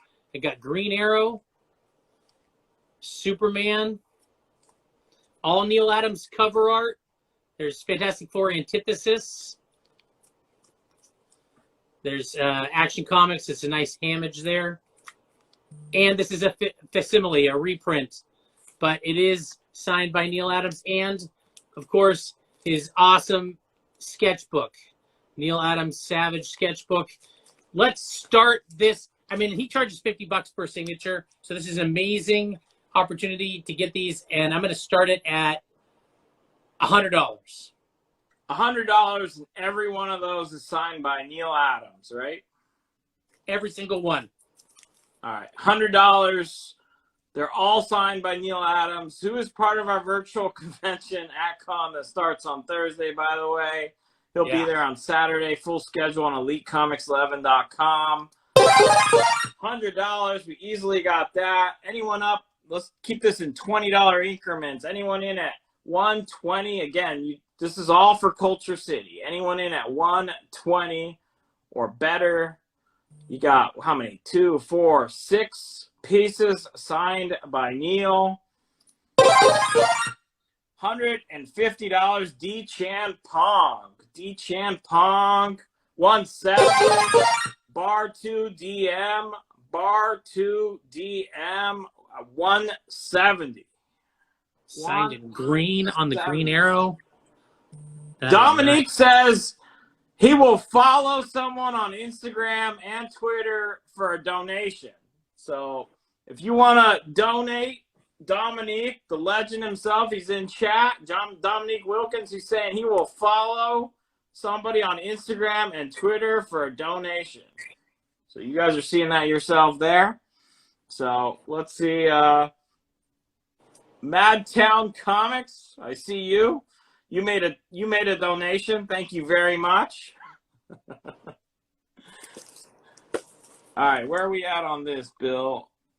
170. So we need 190 or better. I'm going to close this one out. 190 or better. Okay, so 170 is the high bid. Get in now, or you're going to miss it. All right, let's give it. I'm going to count 5 seconds. 1,001. $200. Alan Jester, $200. You're in the lead. 220 or better. 220 or better. Anyone in at 220 or better? I'm not ignoring that Voltron request. It is from a friend that found it for me. Friendship. I can't do that to him, even for charity. It's an oath. He told me he asked me if I was going to keep it if he let me have it, and I said yes. So I cannot give it up. Yeah, I'm sorry about that, you guys. Just dropped my $250 in a donation bucket. Thank you so much, Richie. Poison Dragon Comics. Thank you very much. Okay, I'm going to count 5 seconds on this, Bill, and we'll close it out. $200. The leader is Alan Jester. 1,000. 1,001. 1,002. 1,003. 1,004. I'm going to delay 1 second for charity and call it. Call it. All right, let's give that to Alan Jester. Write that down, Bill. $200. Yep. So, Alan, you just go make a $200 donation to Culture City, and we'll do it. Do you want to auction off? Kyle's Comics will auction off his Voltron. You want me to bring Kyle in here? And you guys can auction off his Voltron? All right. Kyle, send me a request with your Voltron, and I'll get you in here, and you can auction off your Voltron. Appreciate that. I think that's about all the time we'll have until then we'll have another guest. Yeah, we're going to get Diamond Dallas Page in here in just a few minutes, you guys. So, yeah, Kyle, go get it. And then we're going to have Diamond Dallas Page come in. Wow, we're at $6,000 on the counter, $6,070. Thank you very much. Kyle's going to get his Voltron. He's going to auction it off. He didn't take an oath like I did, so otherwise I would totally do it. So if he is ready, Bill, you got anything handy while we're waiting for him? Let me see here. Yes. All right. Here we go. There are only 2 of these in existence. AtCon hats. We thought about doing this. I had a couple done. We're not offering them, but you will be the 2 people can be the only ones to own official AtCon hats. So yeah, we'll go the top bidding we'll start the bidding off at $40. $40. $40 is the bidding start. We'll keep it in. It's a nice comfort back with a little stretch, so it'll fit most people. $40. Let us know if you like how it looks. Or if you think it's not, if it doesn't look good. But it's for charity, so there's only 2 of them. Only 2. And we weren't convinced. $100. Heat Seekers Comics. $100. So $120 or better. Let me get Kyle's Comics in here. He's going to show us his Voltron. So $100. We'll do this for anyone in at $120. I'm going to count 5 seconds and then call this one. Yo. That's an interesting angle. What's up, Kyle? I wasn't expecting to do this. 1,002. I need 120 or better. 1,003. 1,004. That's better, man. Delay 1 second for charity and call it. All right, Heat Seekers Comics. We got to get that to him. Rough shipping bill, $100. Thank you very much. Heat Seekers, you will just go to Culture City and make a donation on their website, or make it in the charity counter below, whichever is easiest for you. Thank you very much. This is Kyle, yours, Heat Seeker.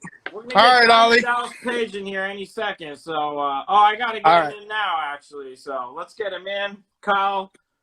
We're gonna. I could always come back and do it. Yeah, come back and do it. What's up? What's up, man? Hey, how you doing, man? Relentless, bro. Relentless. Hey, so thank you so much for joining us. As you've probably seen, we're doing a lot of charity today for Culture City. They do great work for people with sensory needs. So thank you so much. I mean, it didn't take much to get you to just give us your time and make this appearance. I really appreciate you, a legend like you, coming on to support a great cause like well, I do. Dominique Wilkins is a big supporter of, Culture City, and I do a lot of stuff with Dom and Julian and the whole crew over there. It's like it's a beautiful group of people. I really enjoy hanging out with them. It really is. So yeah, some people are joining in, new people that are coming in with you. So there's a few things going on. There's a charity counter at the bottom of the screen. You guys can donate to Culture City directly there. We're gonna hang out with DDP. We're gonna ask him some fan questions, and then we'll continue even into the night. We have a lot of items we're gonna auction off. 100% of everything goes to Culture City. Elite Comics 11 is not taking anything. It all goes to Culture City. So with that, just welcome everybody who just joined us with DDP and Bill, our resident wrestling expert.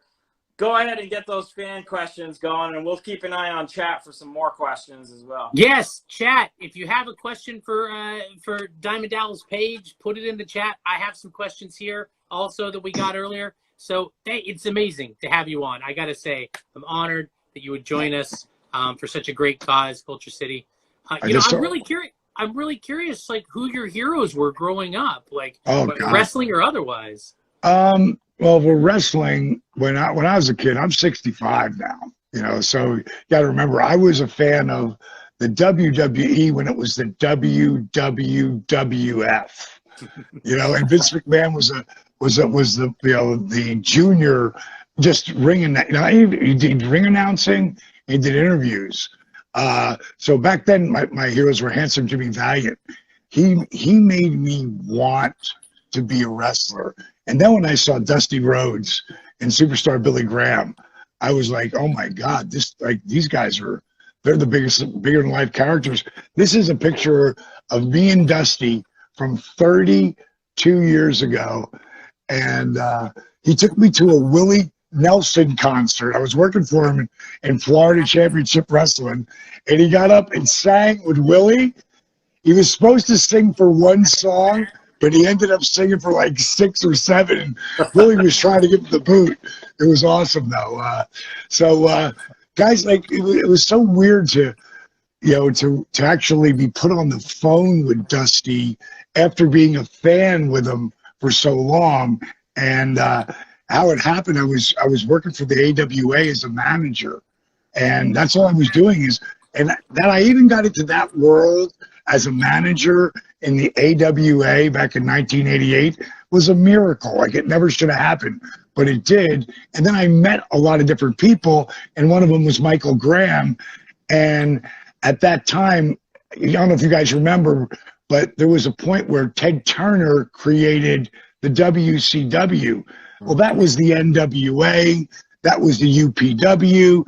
That was like about 4 different companies he bought. And what they wanted Dusty from Charlotte, he was booking Charlotte at that time, and big NWA guy, they wanted him to turn heel. And he's like, I ain't doing that, baby. And he went to Florida to work to actually take over the territory.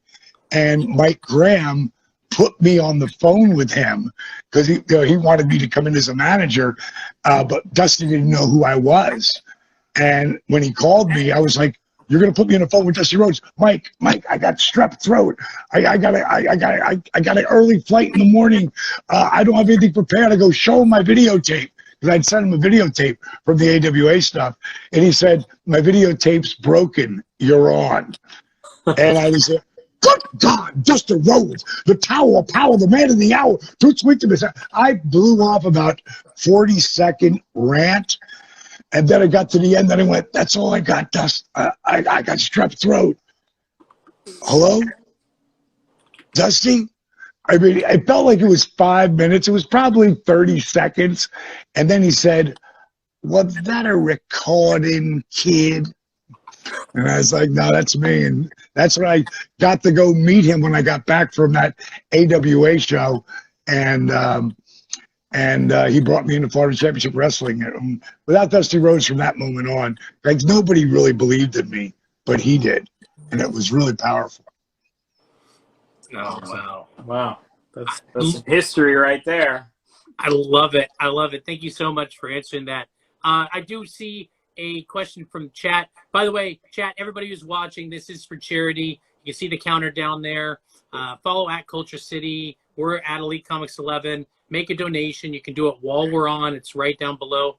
anyways, I did see. There's my man. There's my man, Dominique Wilkins there. Much respect to you, brother. Dominique Wilkins in the chat as well. This is so awesome. Wait till you see Dominique's. You're going to hear about him. When you see Dominique's 15-year-old son, who's almost as tall as him right now, he did a whirly bird slam dunk on Dom's Instagram. I mean, this kid has got the beginning of what the human highlight reel is all about. So okay, so he's almost as tall as his dad. Is he dunking on his dad yet? No, dude. I don't know. I don't know about that. I don't know about that. I ain't saying that, Dom. I ain't saying that. But just keep your ears open because his son's going to make an impact. Awesome. Yeah.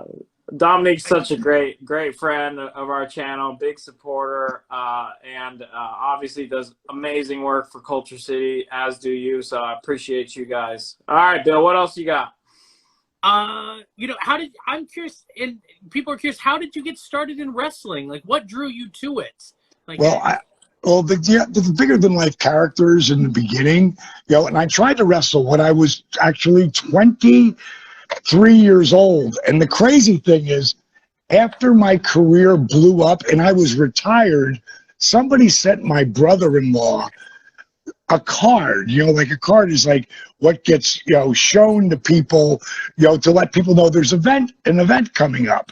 And someone sent me, I can't find it right this second, but somebody sent me a card from 1979. And back then, I was handsome Dallas Page. I had 3 matches.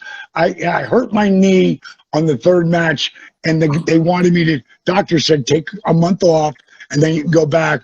And I got a chance to run my first little rock and roll bar. And just the party of running a little club, I got sucked away by that. And then in the 80s, wrestling blew up huge, and I was so mad that I didn't pay my dues, because I really felt like I would have been a whole part of that whole WrestleMania thing.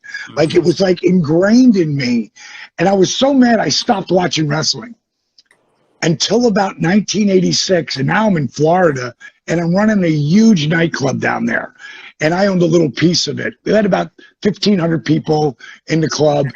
And that night, I was flicking the channels at the club, and I came across this guy, and he's got a bag over his shoulder, and he had such swag walking to the ring. It was Jake the Snake Roberts, and I was so drawn in by him, he made me want to watch again. He made me a fan, and then I started, became a huge fan of the then WWF, and then one night Jake walked in my club.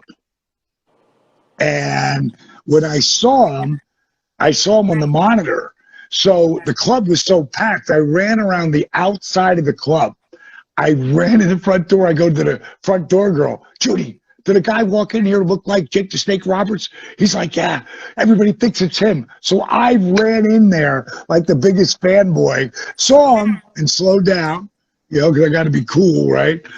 And then I worked my way over to him and I'm like, hey, man, you Jake the Snake Roberts? Who wants to know? I said, the guy who runs this place. Yes. What can I do for you? I said, what are we drinking? And me and Jake, we got tore up that night.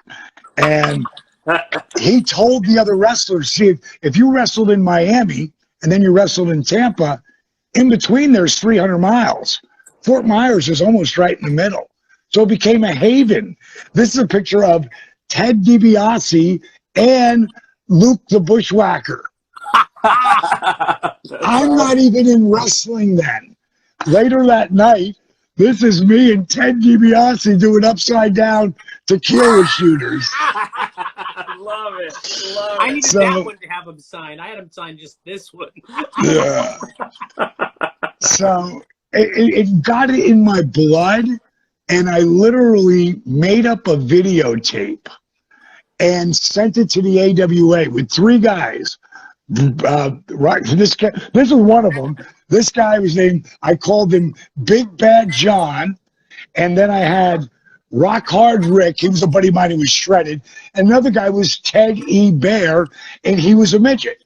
And he walked out with the Diamond Dolls. And these are guys that want to be wrestlers. They're not wrestlers. And I sent the tape to the AWA. And 2 weeks later, they called me.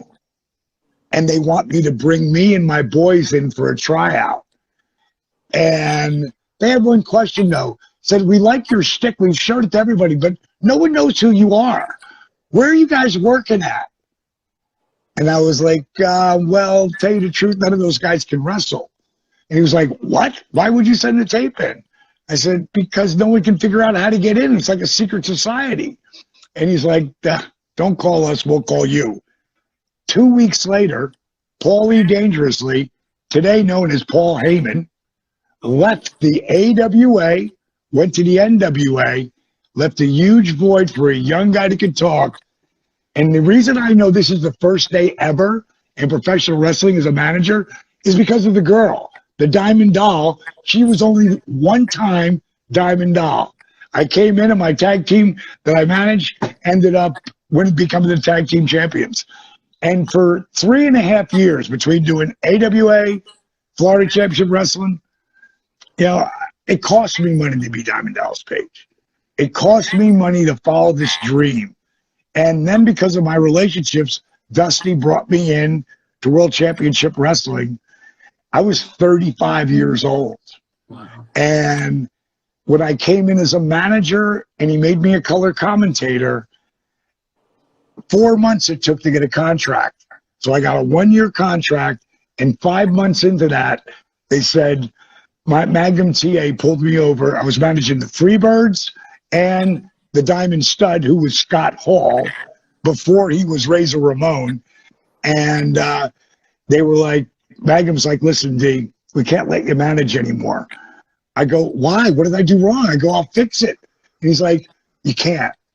It's not your fault. And I'm like, what are you talking about? What do you mean? He goes, it's the hair, the clothes, the bling, the rap, the Diamond Dolls. Like, no one's paying attention to the wrestler when you're out there.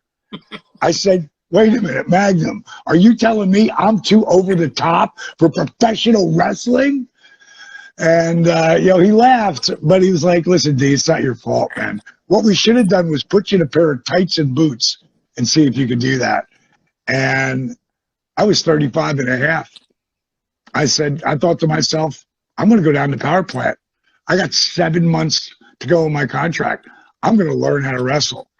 And everybody I told it to fell down laughing at me because they think it was and when you think about it, you know, trying out for the Yankees or the Cowboys, you know, or the Braves, you know, at, you know, 35, that ain't happening.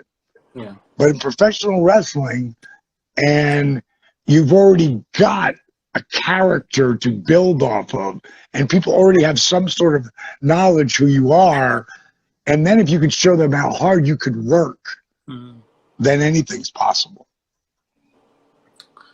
Wow. Wow, it's amazing.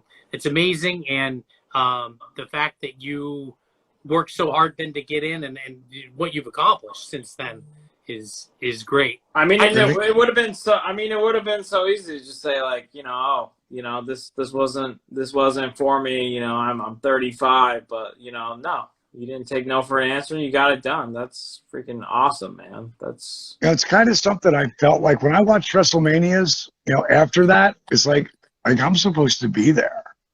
You know, and whether it was WrestleMania or Halloween Havoc, you know, where I headlined, you know, with Goldberg for the world title. You know, if you go back to 1989, 8 years earlier, I was driving the Honky Tonk Man and Jimmy Hart and Greg Valentine in my 1962 pink Cadillac convertible. This car right here. And it was Luke who got the gig. Let's see if I can make sure you can see this. Do you see that? Yeah. Oh, there it is. There There it it is. is. Yeah. So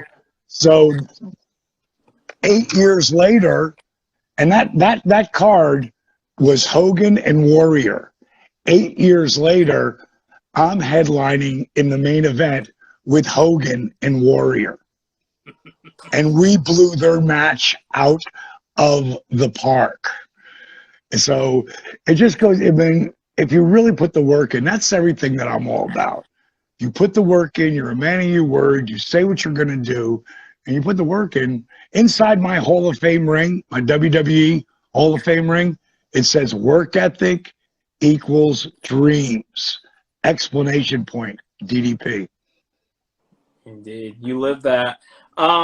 Okay, so we got a lot of fan questions. Bill, I know you have more questions. I just want to give people an update. So the donation counter for Culture City, we're at $6,450 in this session. So you guys are awesome. And just, if you want to make a donation there, 100% of that goes to help people with sensory needs through the work that Culture City does. Let's do this. The next 5 people who donate anything, and my autograph is minimum of $40, minimum. Okay. Anybody who donates, next 5 people who donate, I'll sign something for them personally. You guys give it to me, and we'll ship it out to them. So I don't care how much it is. Donating in, you guys work it out, and we get next 5 people who donate anything in there, we'll hook them up. Nice. Any amount, the next 5, I will track that, Bill, while you ask another question. The next 5 donations, Diamond Dallas Page says he's going to sign something for you guys and send it out. Any amount. So make a donation, please, in that counter. I'll write that down. Bill, why don't you continue with a question in the meantime? I got to know, where did self-high five come from? It's funny. I was trying to think of something that was original that no one ever did before. And at the time, I was a heel. So, I could be a bad guy and go to high five someone. And the first time it hit me, a kid was going to high five me. And the last second, I went, self high five. And everybody went, oh, that's amazing. So that's how it kind of happened out of nowhere. It was like when I used to when I was a good guy, and I would do the explosion and I'd go down the ramp. I didn't do that the first time on purpose. The explosion hit and I tripped on the carpet and I stumbled, but I caught my feet. And when I watched it back, I thought it looks like it blew me right off. So that's what I started to do. Sometimes mistakes can be the best thing that ever happened to you. And sometimes things that look like the worst thing to ever happen to you can be the best thing that ever happened to you. I'll give you a great mistake. Jake Roberts had the guy in a reverse neck lock, and he tripped and fell, and that was the DDT born. Now, Jake was not supposed to win that match. The guy who actually, I forget the guy's name, but he was the booker of the territory. And he's supposed to beat Jake. But the impact of that fall, it was so real that he just laid there. Jake jumped up. You would fall down, and you jump up, you go, I didn't fall down. That's what Jake did. And now he's looking around, and the guy ain't getting up. So the referee walks over to him. He's like, hey, come on. Jake rolled him over, 1, 2, 3. So that's how the DDT was born. I'll give you an example of something that looked like the worst thing that ever happened to me. When I blew my back out, I start wrestling in 35. My career takes off when I'm 40. That was in 1996. 97 and 98, I headlined 12 out of 24 either main events or semi-main events. I've lived the dream on a different level. I just signed a multi-million-dollar 3-year deal, and then bang, I blew my back out. You could say I broke my back. I ruptured my L4 and L5 so badly that 3 spine specialists told me I was never going to wrestle again. You want to talk about depression. But everybody goes down. The Rock goes down. Trump goes down. Obama goes down. Oprah goes down. Tom Brady goes down. they get back up again really quickly, you know, and I've trained myself to do that. And out of it came my DDPY program. And that's the only reason it exists. So this whole DDP yoga thing has blown up over the last 10 years, but it took 8 years to be an overnight success. Wow. It looked like the worst thing ever happened to me. Turned out to be the best thing, not only happened to me, but so many people that I'm surrounded with. So that's from the worst thing to the best thing. And a mistake that embarrassed the hell out of Jake became the move of the 80s. One of my best moments of my life. Jake was my mentor, him and Dusty Rhodes. Without Dusty, there's no Diamond Dallas Page. Without Jake, there's no 3-time world champion. Without the both of those guys, I'm not a Hall of Famer. They really mentored me and guided me. And I didn't always take their advice. And sometimes I was right, but sometimes I was wrong. And I found that taking their advice was better than having to reinvent the wheel. And together, those guys, they helped me believe in myself when no one else did. And that's something that I've tried to pass on from one person to another. And me and Jake are actually starting our, I've been asked to do a podcast forever. And me and Jake did an interview, an update. You know, I talked about Jake and I getting really drunk that night, you know, that first time we met. And then the crazy thing is in 2012, I moved him into my house. And this is the resurrection of Jake the Snake. Oh, yeah. If you haven't seen it, go to Amazon Prime. Mm-hmm. It's one of the most, it's dark. It's about addiction, getting Jake off booze and pills and coke and crack. But it's super powerful. It will definitely make you laugh. It will make you cry. Most of all, it'll inspire you to watch Jake go through that transformation. And again, this guy who helped me, I could help him get back on his feet and get to walk away from the business with his head held high and walk into the Hall of Fame, which he would have never went into. Watch The Resurrection, Jake the Snake, and then after that, watch Relentless, and then you'll really see, you know, those are 2 documentaries that my company, Comeback Studios, put out. And they're super inspirational, both of them. I've watched it. It's incredible, and everything you just said is true. I just want to point out that while you were describing it, there were several people in chat that said that it changed their life. Like, wow, that documentary you put together, and obviously, it's not only a great watch, but it had a huge effect. Even in this chat, I've been watching the comments while you were telling us about it. So, yeah, it's so powerful. I get so many people who do my program. I always tell people, don't listen to a word I say about anything, because it's my stuff. Go to DDP Yoga, one word, on Facebook. My buddy Chris Gabriano started it, like, I don't know, maybe 7 or 8 years ago. And it was just for a couple of guys to get together and talk about the program. Now there's over 69,000 people. That it's the most active, positive universe on the internet. I will put it up again. These are people who come looking for hope. So many people. And what happens to them is they get to see people bearing their soul, like, and helping each other and encouraging each other. If anybody's negative or whatever, it never happens. Once in a while, you might get a comment, boom, you're gone. Like, you don't get to be here. This is about empowering people. This is about getting people to believe in themselves. And it's a group of people who do the program, and there's so many guys. And, you know, if you have an issue drinking, meaning you have an addiction towards it, you shouldn't drink, because it's not good for you, your family, not good for anybody. But a lot of people have to find their bottom first. And off of my program, it's, you know, and Jake was really the first, you know, to really find it. And Scott Hall, it really helped him as well. But it's helped so many guys because of those 2 guys, you know, because it's not me. I was just there trying to guide my boys because both of those guys helped me so much.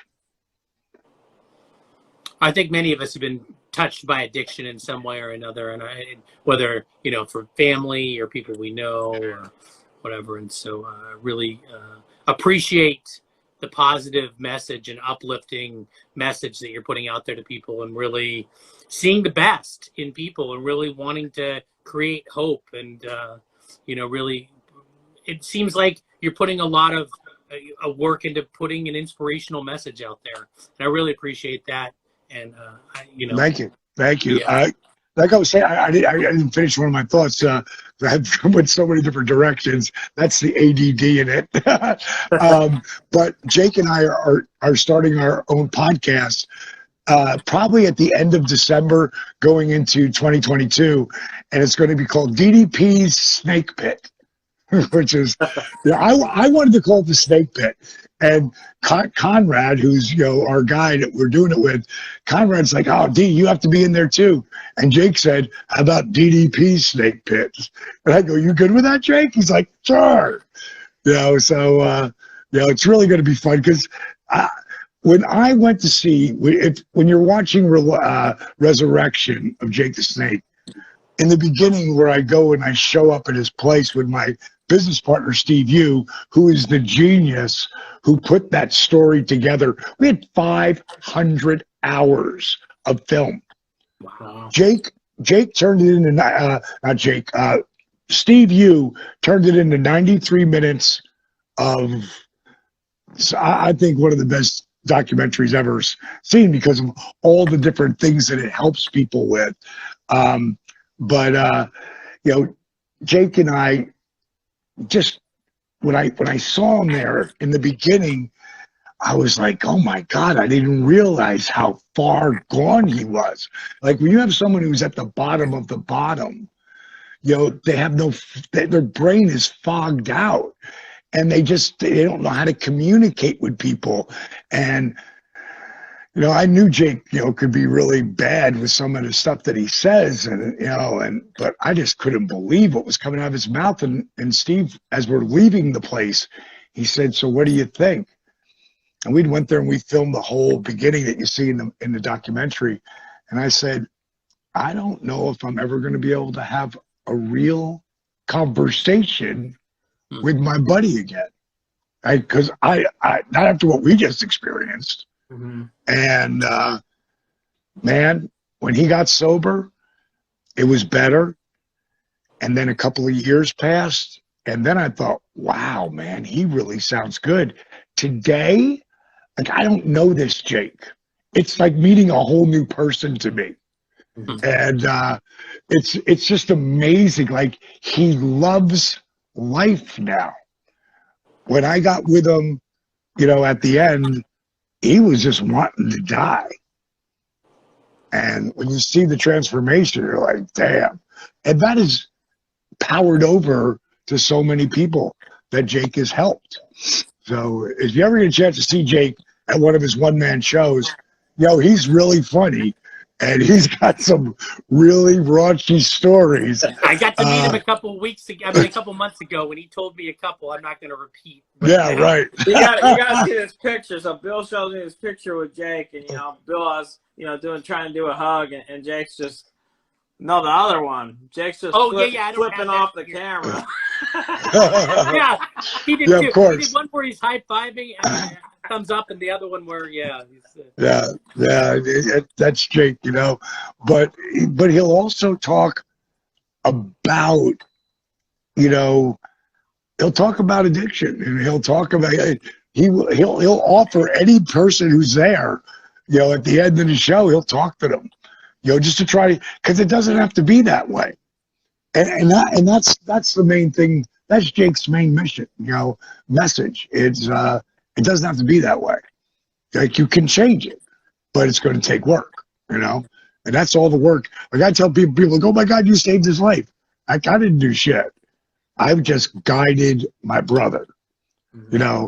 I helped him understand that you are the story you tell yourself.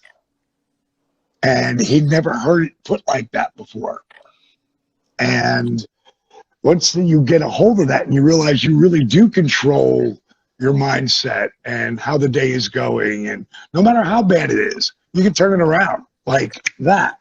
You just have to make that decision. And a lot of people don't believe that. A lot of people beat themselves up so badly, you know, and I try to help them turn, but if they're not willing to put the work in, I ain't got the time. But because there's too many people who are willing to put the work in. Like, Let me ask. Oh, go ahead. Go ahead. No, I'm just saying, because in chat, people are, you know, from helping people out with they've lost weight, they're not depressed, they have conquered their addiction. We keep getting comments about all the positive impacts. Let me ask you this: if somebody wants to get involved in DDP yoga, like, what's the starting point? Where do they go? What's a good resource? I have this app that is, I've got over $5 million in it, because everything I do, I put back into, because I want to grow this in. It's already a legacy on its own, but I know at some point it's going to be a household name, and I know how many people it's going to affect. So what I developed with my team of people who are unbelievable is this DDP Yoga Now app. And if anybody wants to try it, it costs nothing. You try 7 days, you get it for free, and you can see everything.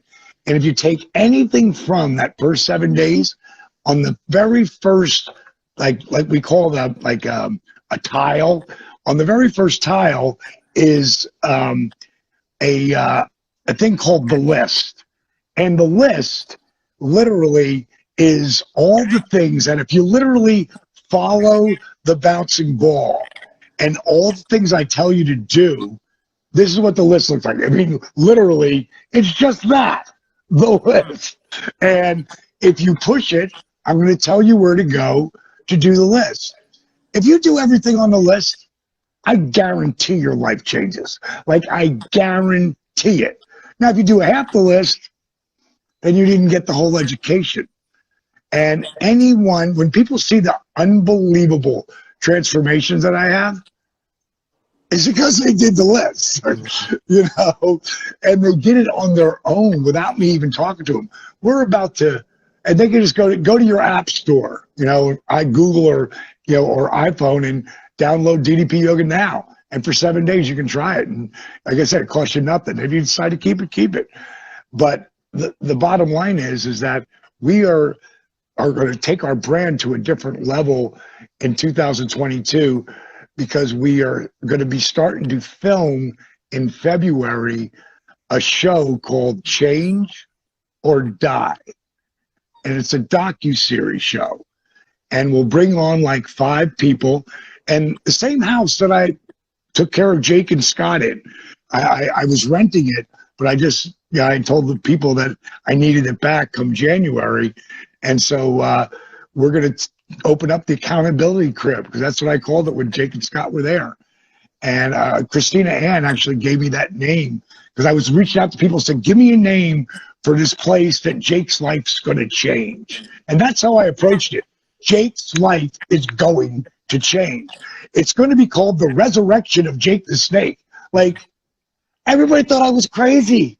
Stone Cold Steve Austin, he really talks about it in our documentary Relentless. He thought I was nuts. He's like, kid, what are you doing? You've worked so hard on this thing. Now you're gonna bring Jake in, and you're gonna change his, like, Jake. I mean, you know how many people, how many times he's been to rehab?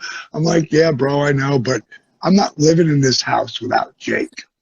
You know, so like, he got it, and he was so proud of me when it happened. But no one could have ever thought it would happen.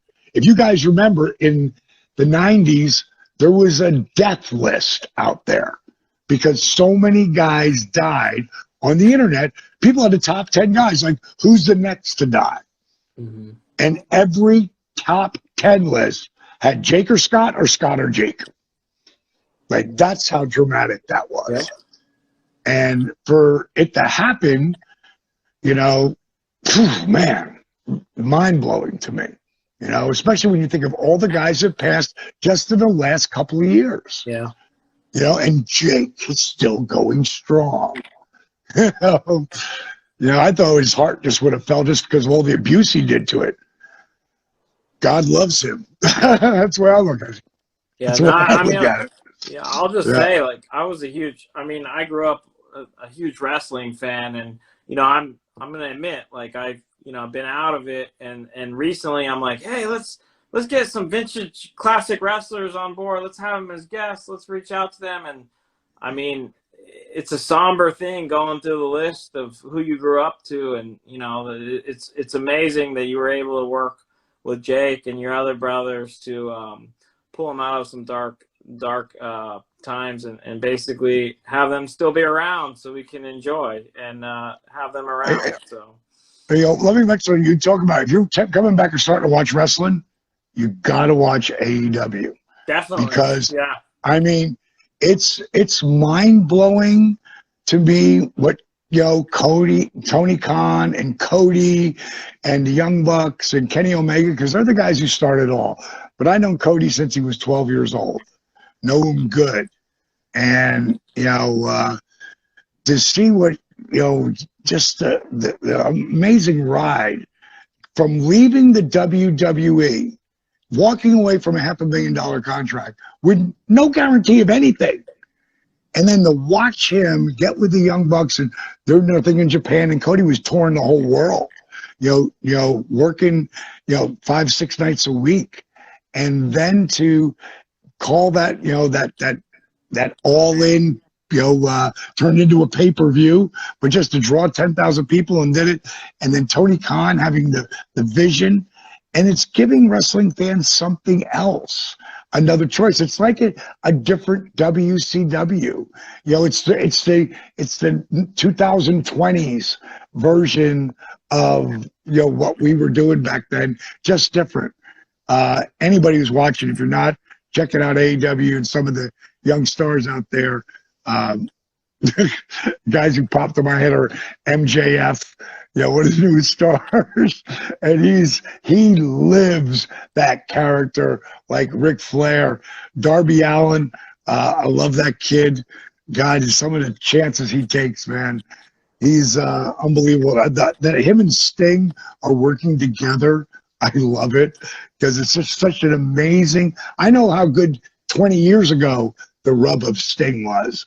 For Darby to be getting it and have half the face painting, being able to get all that, I'm really, really, really proud of that kid too. And there's a bunch of other guys there that are just killing it. awesome. Well, I can't thank you enough for making yourself available, and we're more than happy to have you stick around. I mean, I was told we're probably in overtime now. I don't know what you are. No, you are.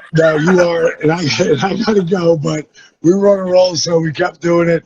Just have Julian, if you have anything for me to sign or whatever, and they'll personalize whatever their name is, and I'll hook them up. We got Russian Max, Howard K. Noah, Russ Loftus, Heat Seekers Comics, and David.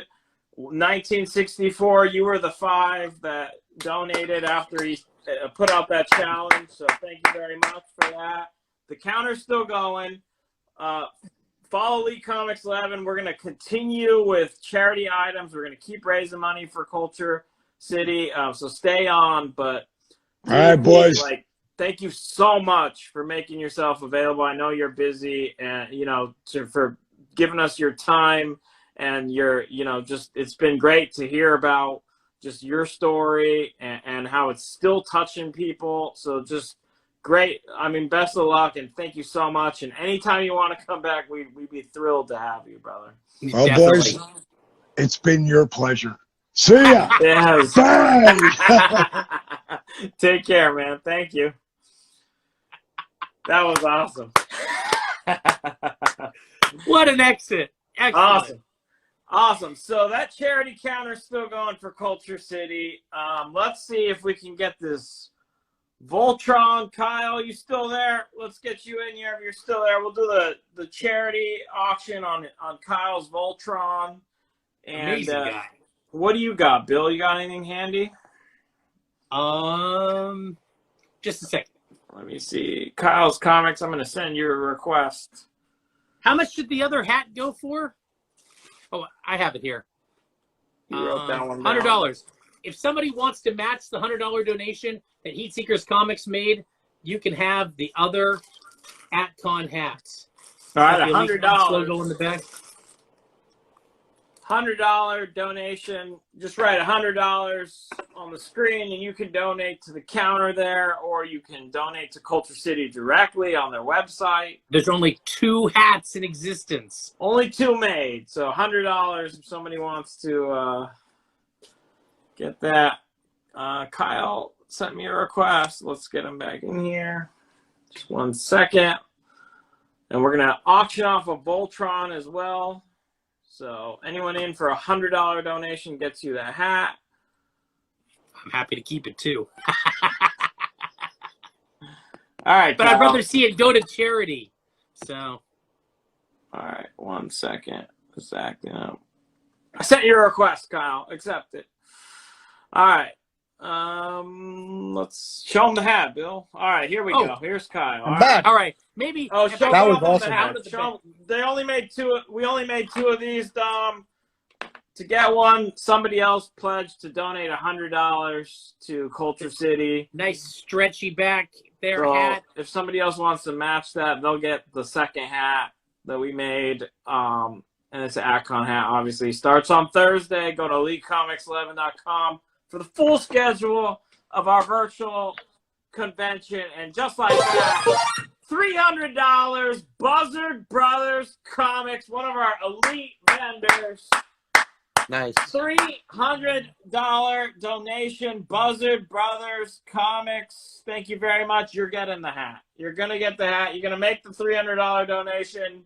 You can make it there in the counter, or you can go to Culture City and make it directly. Just show us.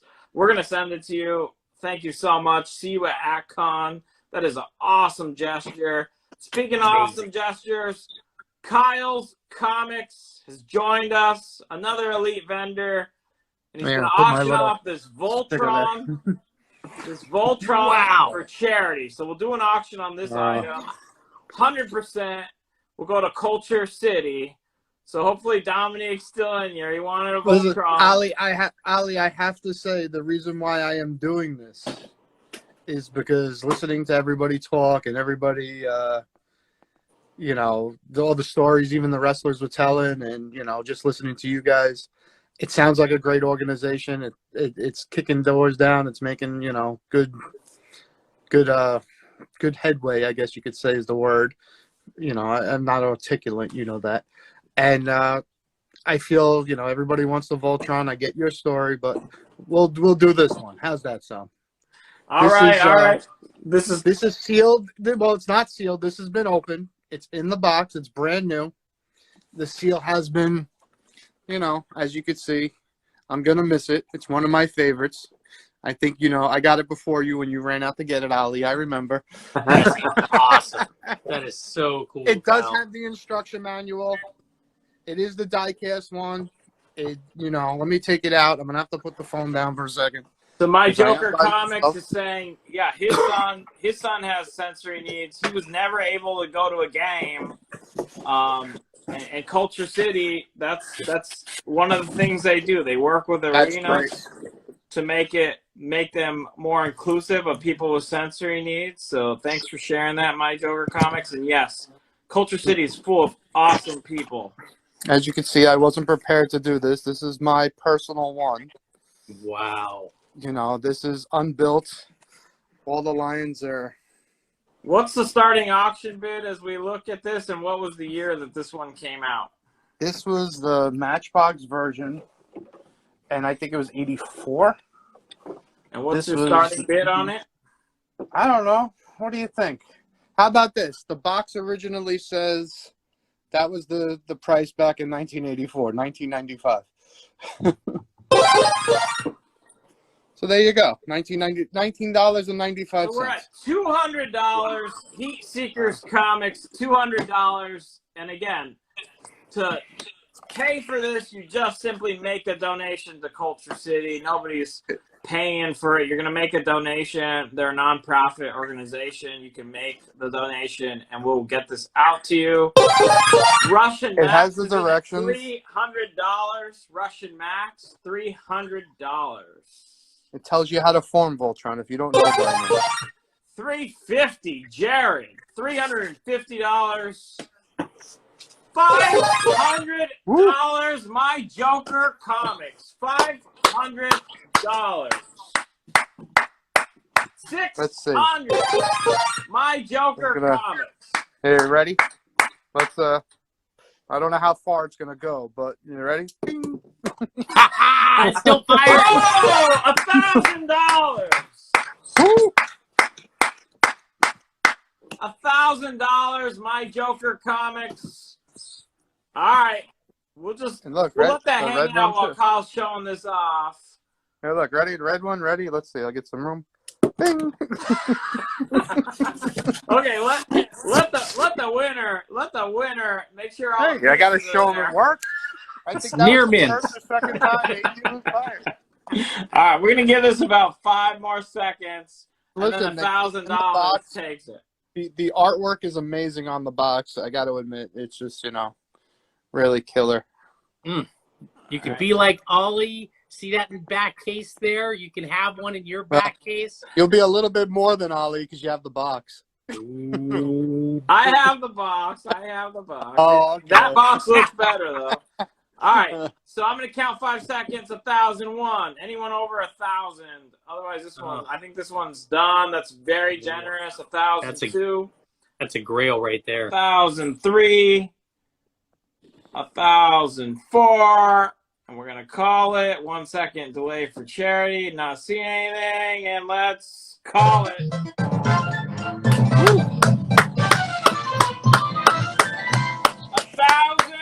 $1,000.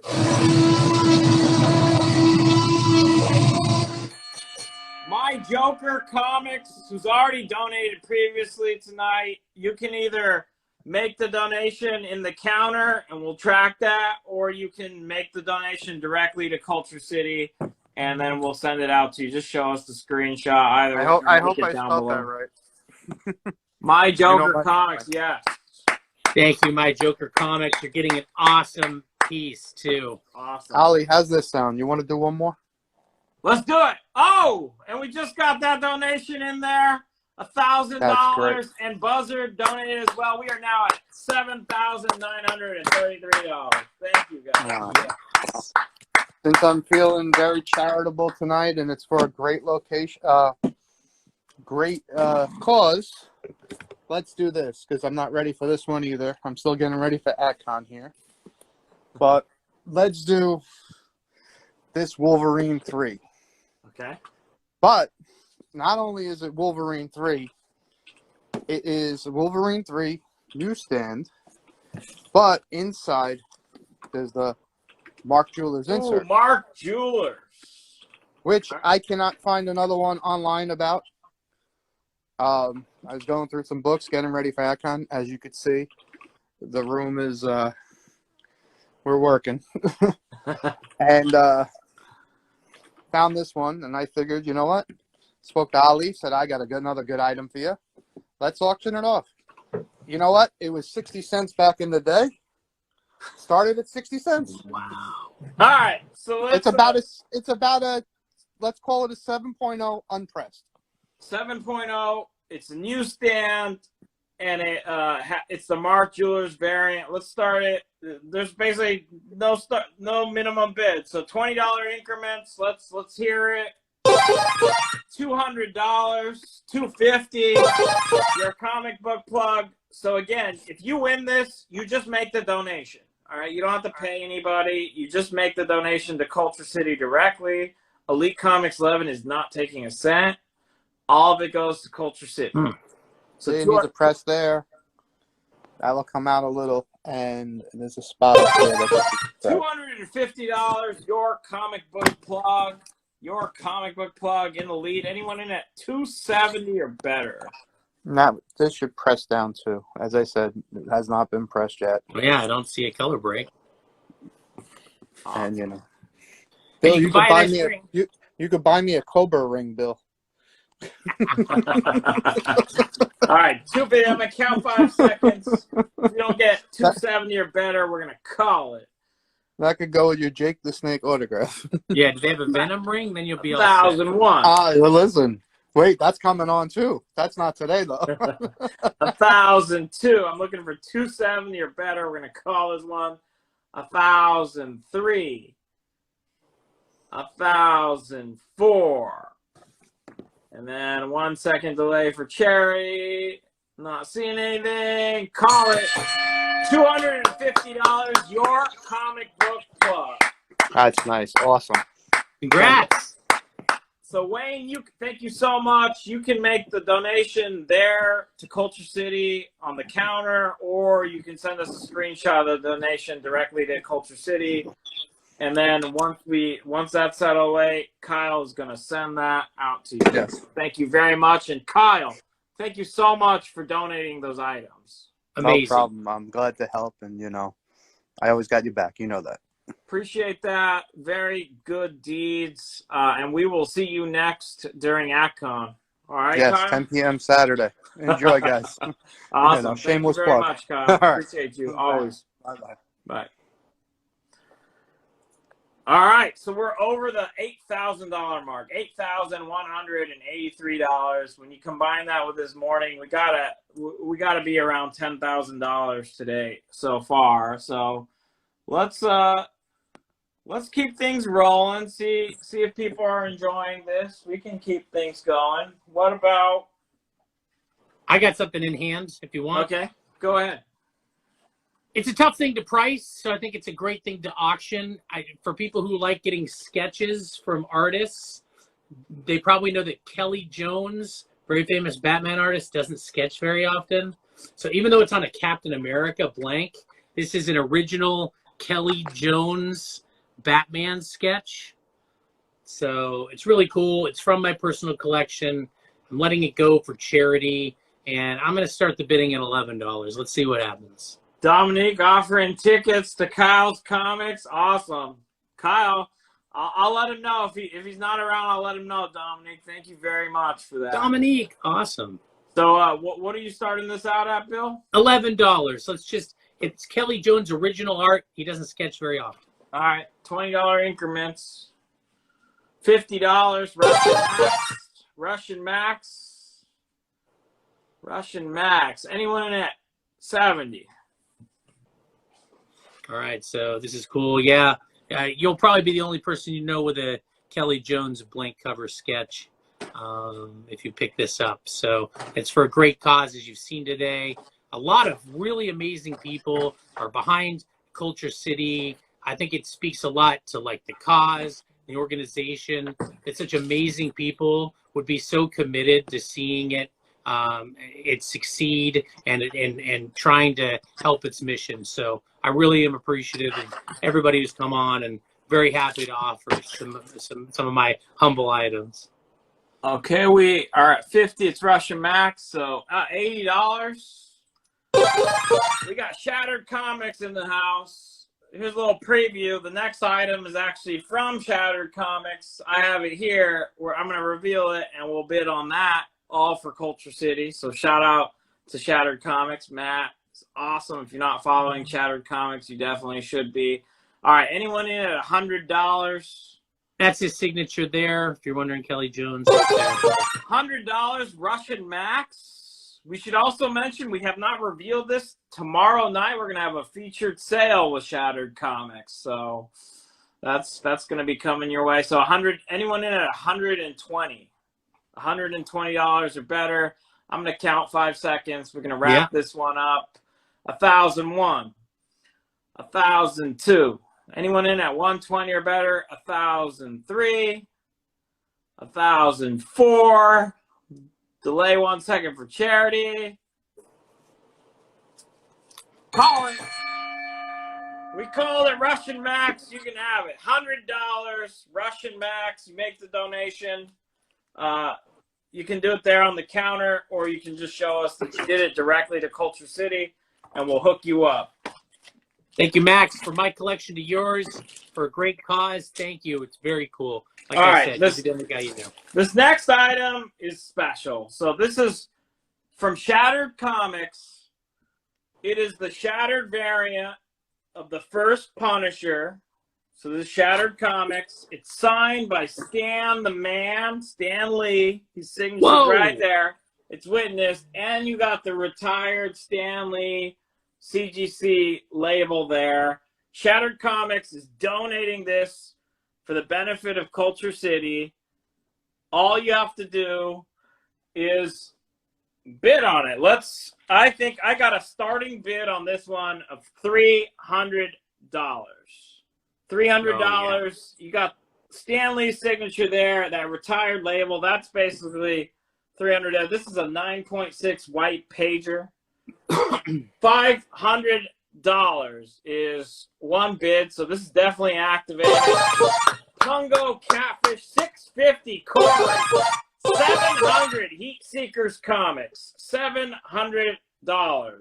Heat Seekers Comics. And again, if you win this, you just go make your tax-deductible donation to Culture City, and I'll send this to you on me. All right? I'll cover the shipping. No problem.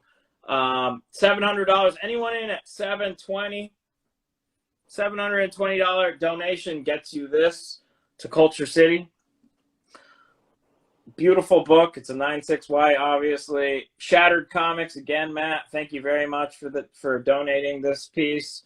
I'm gonna count 5 seconds and then we'll call it. So anyone in at 720 or better, signed by Stan Lee, witnessed, and you got that label. Pretty freaking awesome piece.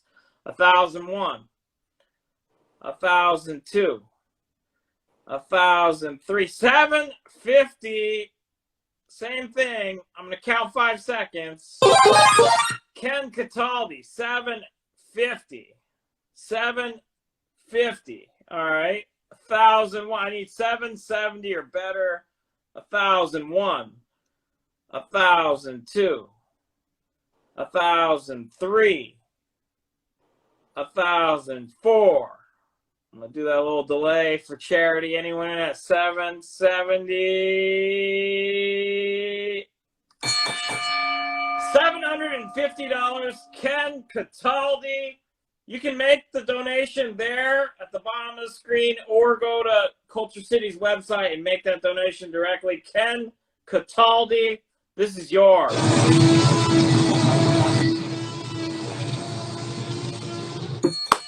$750. Thank you very much, Ken. Appreciate that. And thank you, Shattered Comics, for donating that. Appreciate it.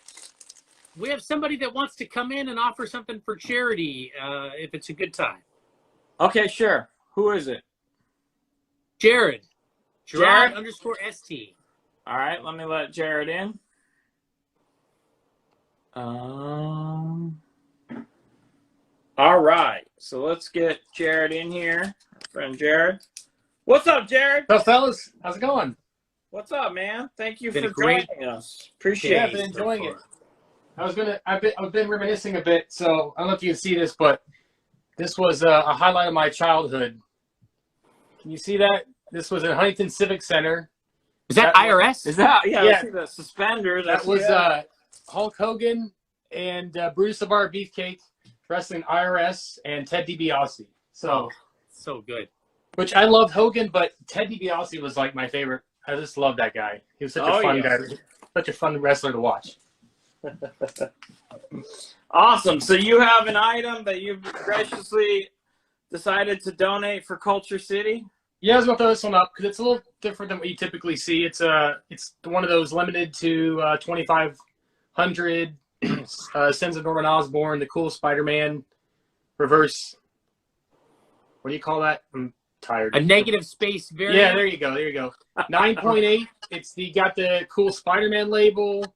I guess I've heard that these are hard to get 9/8 out of because some got damaged maybe. And Yeah, shipping, the boards were thin. There was a lot of shipping. Yeah, not a lot of 9/8. Yeah, so number 2,000 out of 2021-23 out of 2,500. What's the number yeah. on that one? 21-23. 21-23 out of 2,500, right? That's it. Yep. Okay. What do you want us to? So 100% Look at of that. this, same thing, goes to Culture Yep, City. everything. 100%. So what do you want to start the auction out at? Go $11.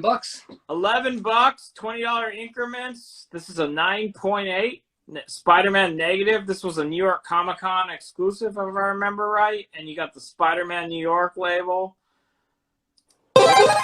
125. Where's There you my go. Marvel value stamp? Thank you very much. $200. Travis Selena. All right, thank you, Travis. Selena at 200. Anyone in at 220 or Trying to bring it better? home. This is an awesome book. I'm a Spider-Man fan. I'm biased, I guess, but I think objectively, it's pretty. You know, I dang just awesome. got a really nice copy of ASM 50, so I figured I'll let it go. All right. Well, thank you so Sort of much same for doing idea. this. Going to a good cause. Culture City. For sure. Dre Collectibles, $250. Anyone in at 270? 270 or better. Again, you're gonna make the donation at the bottom of the screen or directly to Culture City. I love that the COA is the back of the comic, so Yeah, that's cool, right? in the slab. What's up, Tommy? We need $20 increments. So 270 would 2,500 doesn't seem like that many, especially if it no, was hard to get 9/8. So I especially feel like if this it's book has Spider-Man. legs to grow in the future for sure. Right. So far we are at 250. Dre, I'm gonna count 5 seconds, looking for 270 or better. 1,001. I need 270 or better. It's for charity, so if you go over 270, it'll be Yeah, okay. it's all. I mean, you got to do a good deed, and you get this for free. So I mean, we're gonna send it to you shipped. So 250 going twice. I'm gonna count. Let's do a 5-second countdown. 1,001. I need 270 or better. 1,002. 1,003. 1,004.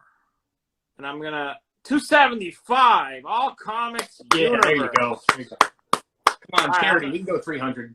Somebody go 300. If somebody goes 300 before if somebody goes 300, they could just take it. We'll end it at 300. Nice. But I'll do a count. Oh, 300. All right, Ken Cataldi's taking it. Nice. Ken Cataldi. Nice, Ken. I already owe Ken a package. He's making my job easy. $300. Ken Thank you, Cataldi. Jared, thank you so much for donating that. So, Ken, you course. can either donate at the bottom of the screen or donate to Culture City directly. Just show Jared_ST. He's going to write down your name, and then he's going to get that out to you, man. Appreciate that. Thank you, Ken. Jared, thank you so much for jumping on, man. Of course. you. Appreciate the opportunity. See you guys. Great deed. Thank you. See you, man. See ya. All right. Where are we at, Bill? That was awesome. So, and again, even if you're, if you prefer to just make a donation below, that's what we're doing. That's what we've been doing. Appreciate. Yeah, look at everybody. that counter. Your comic book plug donated at $250 as well. So their item has been, it's taken care of. So what else we got? We're going to do some on our end, or is somebody ready to jump in? We don't. I have something else I can offer. Okay. It's another thing that's tough to price, and it's really cool. And I bet you most of you probably haven't even seen one before. But it's a European copy of Secret Invasion. It's a Panini. But what makes it really cool is it's a green foil cover. See the way the green foil, the lightning bolts are all green foil. It's Secret Invasion issue number 1.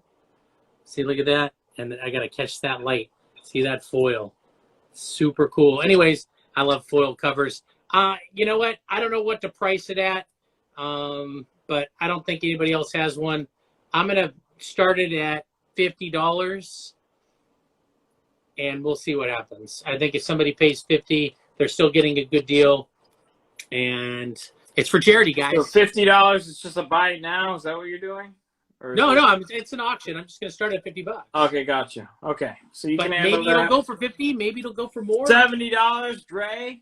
$70. Dre's in at 70. So somebody in at 90 or better, let us know. It's really cool. Yeah, I mean, this could be a quick one. Who knows? Depends. Like, I haven't researched it. I've seen the one I have. I haven't really seen a lot of others. So I think it might have been pretty limited. Let me look. Might be good to know. Sometimes they put it on the back of these. No, but it is the Edición Variant a Tiratura Limitada. There we go. So Okay, thanks for that, Bill. Appreciate that. Okay, your moment of culture. You're welcome. Okay. All right, so I think this one. So we're at $70. Anyone in at $90? I'm gonna call this. Yeah, I'm gonna count 5 seconds. What's up, Culture City? Culture City wins. You guys do the amazing work. We're just supporting you guys. Culture City, appreciate you. They're in the chat, and again, 100% all this goes to support Culture City, who does a ton of awesome work to support people with sensory needs.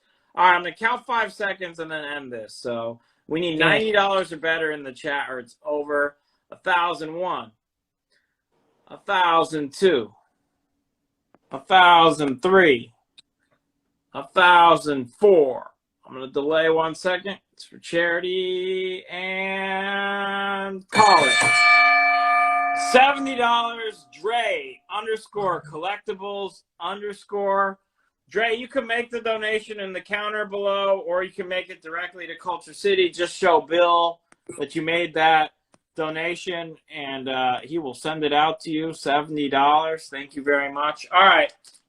I got another. This is a special item, especially me. I'm biased, but so it's AtCon. Like AtCon, our virtual comic convention, Elite Comics 11's virtual comic convention starts this Thursday. The full schedule's up on EliteComics11.com.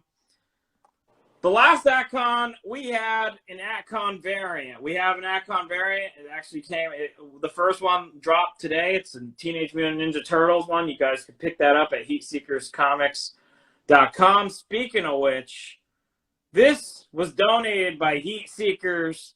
So basically 100% of this goes to Culture City. We're going to auction this off. So awesome here. This was the variant. There's a remark here by David Sanchez and a signature, and it's witness, and it's a 9.8. So I'm going to start this one. I'm going to start it off at 150 because if nobody bids 150, I'm going to make the donation myself. So 150, $20 increments. You're just going to donate straight to Culture City. 150, Lowlife jumps right on it. Thank you very much, Lowlife. We're going to give this one some time, I would think. Oh, shit. 325, 359, $400. Ed Pink 81, $400. Ed Pink 81. Thank you very much, Ed. Ed's going to Disneyland. He left already, so he's gone this time. 420. Pungo Catfish. Pungo Catfish. Anyone in at 440? I don't know why I got to show this off. It's right here. That remark it's a is 9.8 great. white. That logo is pretty cool. AtCon. You see there, Heat Seekers, Elite, Anti-Hero. That was our AtCon exclusive. At the last one, let's see. Anyone in at 440? Pungo, I got you at 420. Anyone That's in? all remark on top of the ice cream cone. I Yeah, just want to make sure people remark. realize all that. this, that wasn't there. The eyeballs, that wasn't there. It was just an ice cream cone. You got the signature and the remark. It's pretty detailed for remark, huh? Yeah. They got the creepy face. 475. Corey, 475. I'm going to count 5 seconds. A little slower, but anyone in at 500 even maybe? I'm going to count 5 seconds. 1,001. 1,002. 1,003. 4. I'm gonna delay. Anyone gonna come snatch this? Delay for charity, and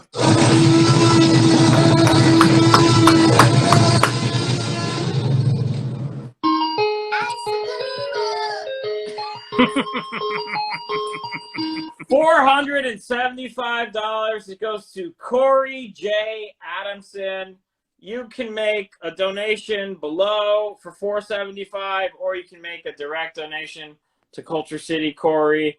Once you do one or the other and show us, I will definitely be happy to send this your way on us. Thank you very much, Corey, and thank you, Heat Seekers, for donating this. Appreciate that, man. All right, Bill. Okay. What do you got? I'm inspired. Let's have some fun. Uh-oh. Watch out. I'm grabbing stuff from the background here. Here we go. Let's do this. Let's dig deep for charity. This is a limited, it was a Tron glow-in-the-dark version pop. Super cool. What makes it even super cooler is I got it signed recently by Bruce Boxleitner, who played Tron. Pretty cool, man. Pretty cool. I'm gonna start the auction off at the price of the signature, which I think was $40. So $40. This is amazing, and it glows in the dark. It's got the signature on it. It's in a pop protector too. This is a protector around it. So, anyways, all to charity.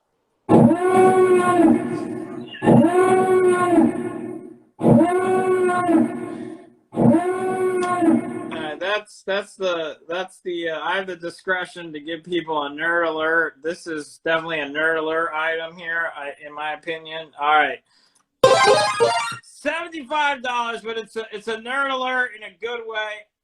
Oh wow, $199. Russian Max, $199. So let's just ignore it and say we need 220 or better.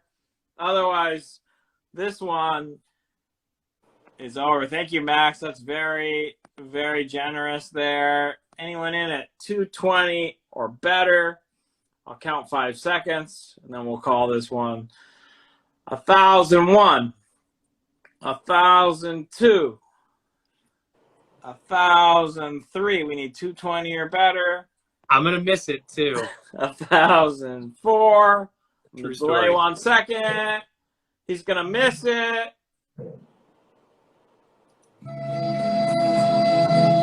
It's called 199.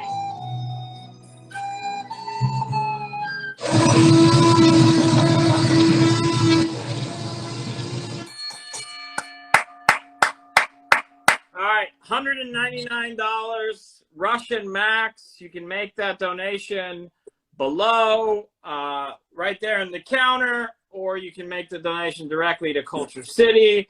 But all that goes to benefit people with sensory needs. And as we discussed earlier, that could be for all kinds of things. Like people have PTSD, people have, they could have genetic issues. They could be autistic, all kinds of reasons. It affects a lot of people, but Culture City's out there making things more inclusive for people with sensory needs. So really good cause. So appreciate that. All right.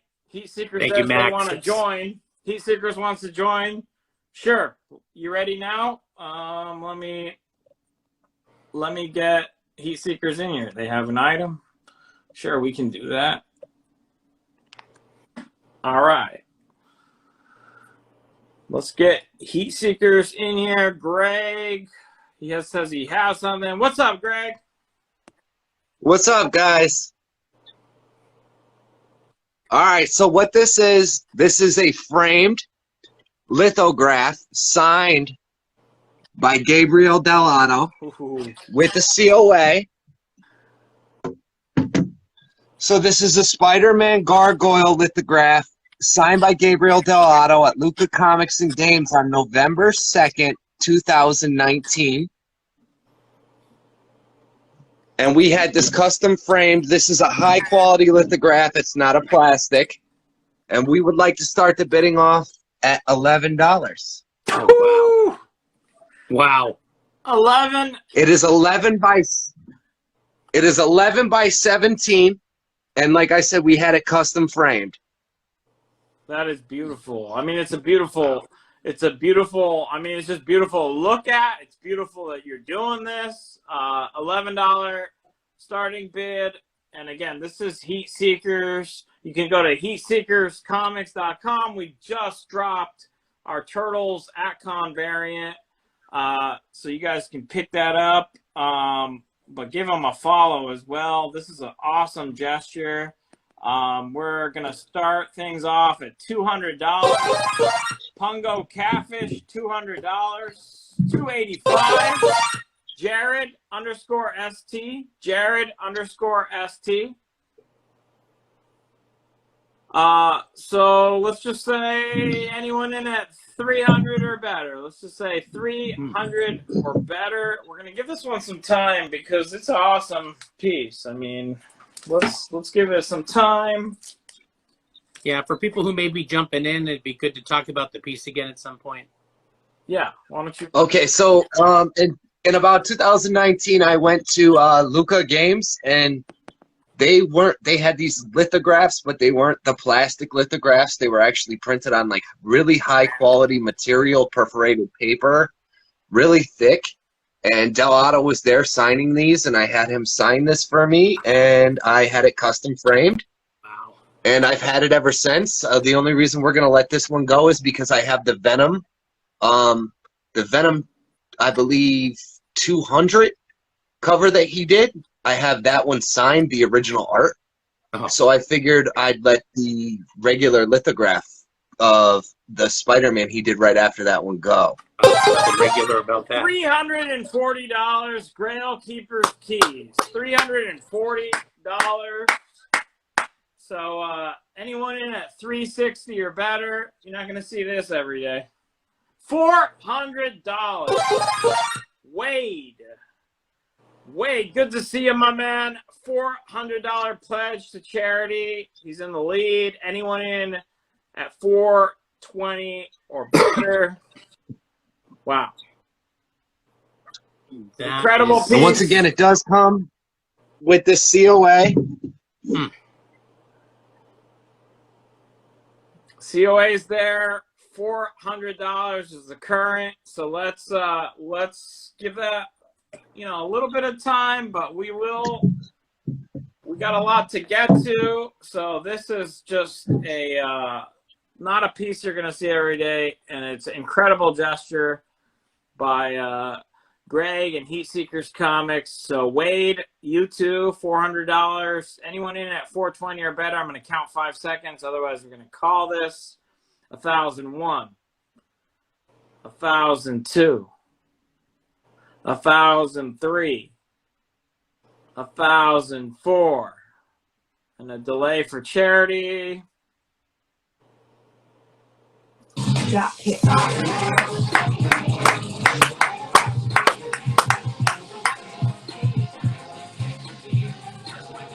All right, guys. Thanks for letting me check in with you guys.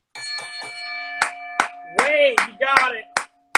$400 donation is going to get you that, courtesy of Heat Seekers Comics. So thank you very much for Wade. Thank you very much, Greg, for donating that. So Wade, you can make a donation there at the bottom of the screen, or you can make it direct to Culture City and show Greg Heat Seekers Comics, and he'll send that out to you. Thank you very much. That's Wade, KOWNATSKY,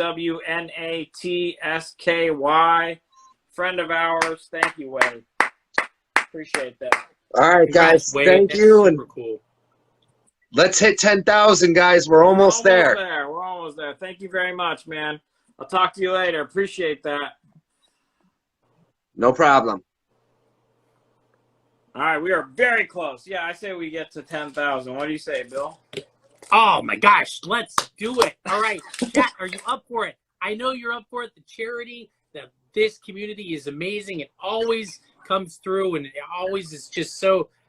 I could gush on and on, but then we won't be auctioning items. Okay, I got another one. This is from Frank's Comics. All right, Frank's Comics,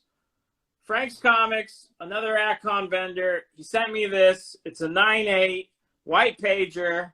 Bill, you know about this book, Team Titans 20. It's the Jimenez variant. Yeah, the Jimenez variant, and it's the design variant for that. And it's the first appearance, I think it's the first appearance of Crush, who is Lobo's daughter. Okay, first appearance of Lobo's daughter, 9.8. So let's start the bidding out on this one at 150.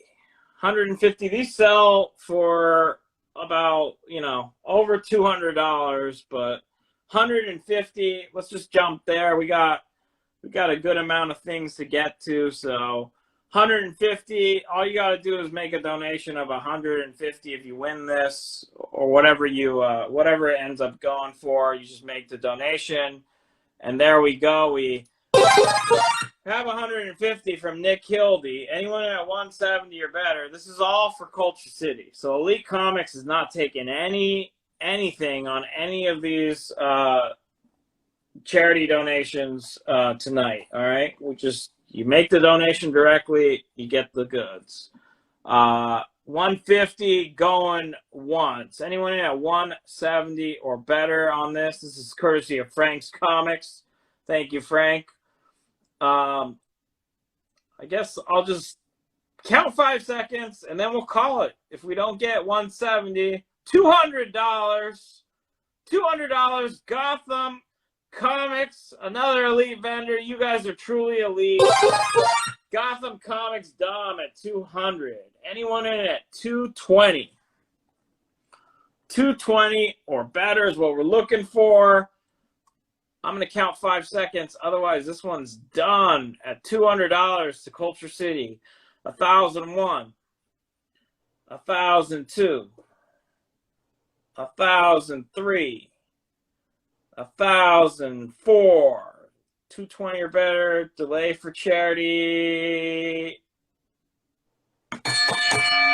Calling it $200. Gotham Comics Dom.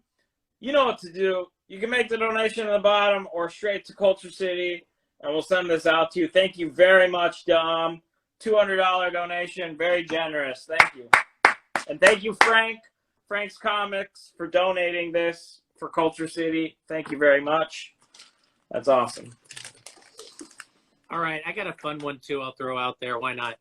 We'll make it quick here. It is a Moon Knight #1, and it is the Scott Williams exclusive variant with IG Comic Store, and this is the COA. The COA is actually a card, like the old Marvel cards, and it's also in a little protective holder in here. It was limited. I don't know what the limit was off the top of my head, but if somebody says $50, they can have it, and they need to make a donation to charity.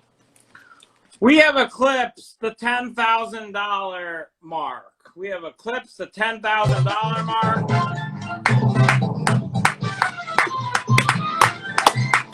$10,238 to Culture City, just in the counter.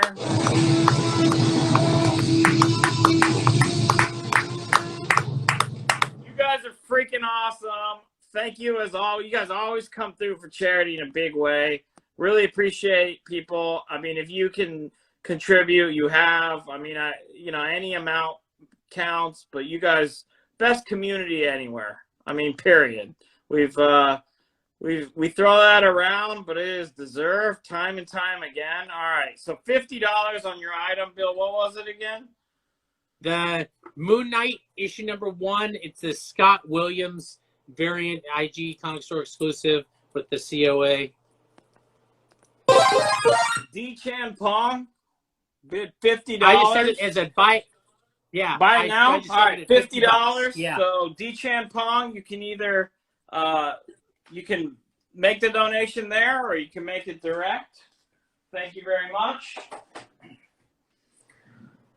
We got it's a wrestling themed night. So I got this. I'm gonna just let it go. This is Uh-oh. so this is Spirit is taking you. the ultimate warrior. All right, the ultimate warrior. All right. So this is a Hasbro. This is the French card. It's the French card. All right. Ooh la la. So it has some French on it, but this card is in really good condition. All right. So it's the French card, and all you got to do, I mean, it's Elite Comics 11. I think this is at least it's like a $300 French card. I mean, in this kind of shape, but whatever. Let's just do $11. It's still sealed. There's no yellowing. As a loose warrior figure, also, that's not loose, but that's a more expensive warrior figure than the others. Yeah. I got it. So $11, $20 increments. I love it, but you know what? It's for Culture City. They do great work. So let's. Yeah, Warrior's your favorite. Oh Yeah. my gosh. Warrior is my favorite, but we're at $10,992, so I want to keep this going. LJ's Comics, $25. Pongo Catfish, €100. I think that's more than $100. But we'll pretend it's $100. Anyone in at 120 or better, I'll just give this some time. It's the Ultimate Warrior. This is from 1991, in case you were wondering. So 1991, piece classic wrestling history there. Let's see where we're at. $150. Grail Keeper's Keys. Anyone in? We need 170 or better now. 170 or better. Yeah, that thing, yeah, if you were to, somebody's getting a good deal. I'm just trying to, yeah, wow. Yeah. No, this is, I mean, it's going. Somebody's going to get it. And it all goes to charity. So you get this item, you just have to make a donation. Anyone in at 190 or better. So as hard as this is, I'm going to let it go soon if nobody else bids it up for charity. Where are we at? 190. 190. We got 190. Okay, so I'm going to speed things up now. We're at 190. Jared, $190. All right, anyone in at 210, I'm going to count 5 seconds. Otherwise, The it's ultimate going to press Jared. I'm there. okay with it going to Jared for a deal. All right, for charity even. So 1,001, 1,002, 1,003, 1,004.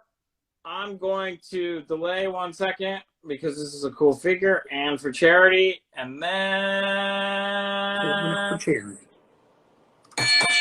$190, Jared _FT. You just make the donation at the bottom. Let's get to 11,000. Thank you very much, Jared. Just make that donation. And while I'm handling this, you ready to go, Bill? Oh, do I have anything queued up? If you don't, I got one more. Yeah, go ahead. I'll look around here. I'm sure I got something else. All right. Okay. Pongo, you got that in too late. I don't know what you're doing. You're bidding in euros or something, but if Jared wants to let you have it, there you go, Pongo. Thank you. Appreciate that. All right. What do we got? You know what? Let's do this. So I have this friend. Actually, Bill, you got something small? I want to prep this one a little bit. You got? Okay. I'll throw something up here. How about? Oh my gosh. All right. Oh, I really like You know what? this. No, I'll do it, Bill. Let's do it. Okay. So let me just throw this out there. If somebody wants it, they can speak up. Otherwise, I'll hang on to this. So my friend Jason in Hawaii, he recreates classic covers. And I mean, he painstakingly does this. He's very talented. This is done by hand. So this is a recreation of Avengers #4. This is not a print. Okay, he hand drew this. Okay, and it's big. It's like original comic book art. Okay, I mean it's the size. It's like bigger than a comic. Like here's a comic. That's how big it is. Okay. Wow. So for this, if somebody pledges $400, we'll get this started. $400. And then we can start an auction out on this. If anybody pledges $400 or more, we'll get this started. You'll just make the donation to Culture City. So this is Kuma's Comics. Yes, Kuma's Comics. Kuma's Comics is Jason. He's a friend of mine, and he had given to me this as a gift, actually, but he said, I asked him this morning if it was okay if we put this up for charity, and he said yes. So shout out to Kuma's Comics, one of the best guys you're going to meet in our community, for being a part of that and saying I could do that. $400. Pungo Catfish. $400. Appreciate that, man. Okay, anybody in at $420? $420. I'm going to give this some time. I just want to make sure you guys realize how big this is. It's pretty freaking big. That's the size of the comic. It's like original comic book art size. It's completely recreated. All right. I'm going to count 5 seconds. Wow. Otherwise, this is going to Pongo Catfish for $400 donation. We need 420 or better. So 1,001, 1,002, 1,003, 1,004. I'm going to delay 1 second for charity. 2 seconds.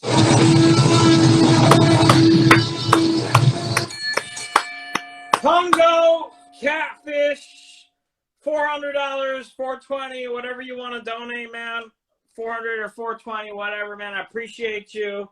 I'm going to get this out to you, Pongo Catfish. You can donate below there. You already have been all night. Appreciate you, man. Appreciate that. Awesome. And thank you, Kuma's Comics, for being awesome and letting me do that. And so Pongo Catfish, you got it, man. Thank you. Have somebody else who wants to jump in. LJ has something. Okay. Let's let him in then. You watch John send a request, or I got his request. Okay.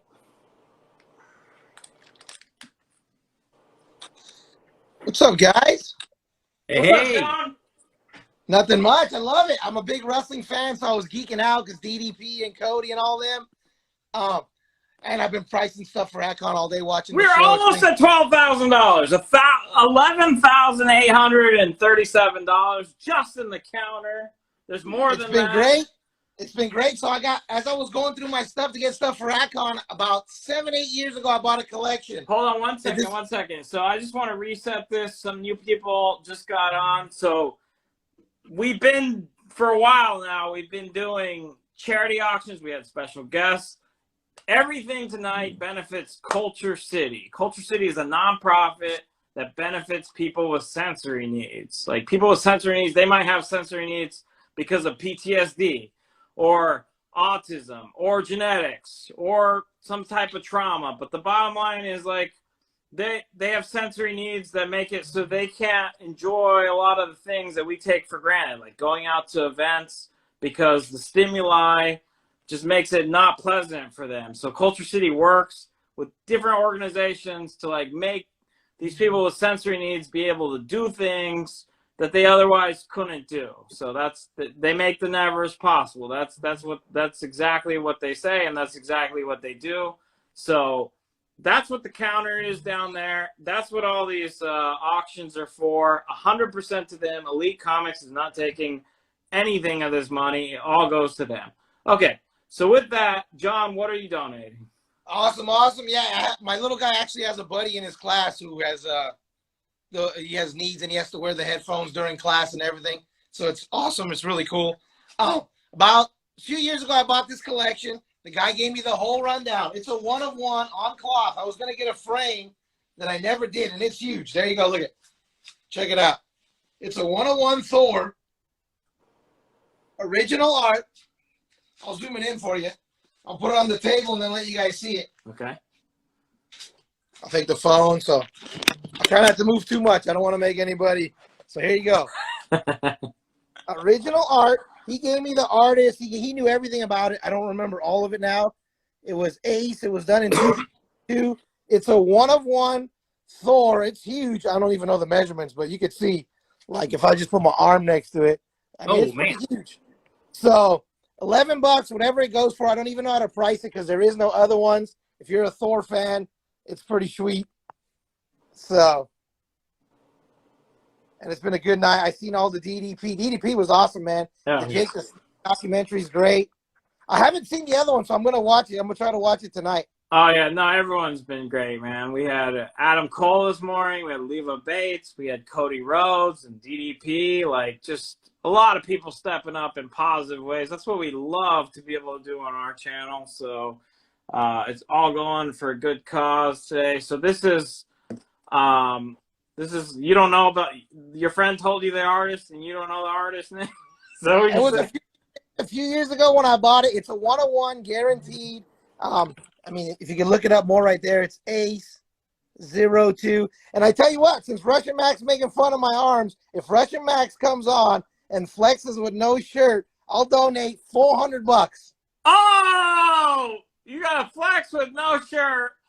And they'll donate $400, Russian Max. Since he was making fun of my small arm. People might get disturbed, but you know that for people charity, might actually offer.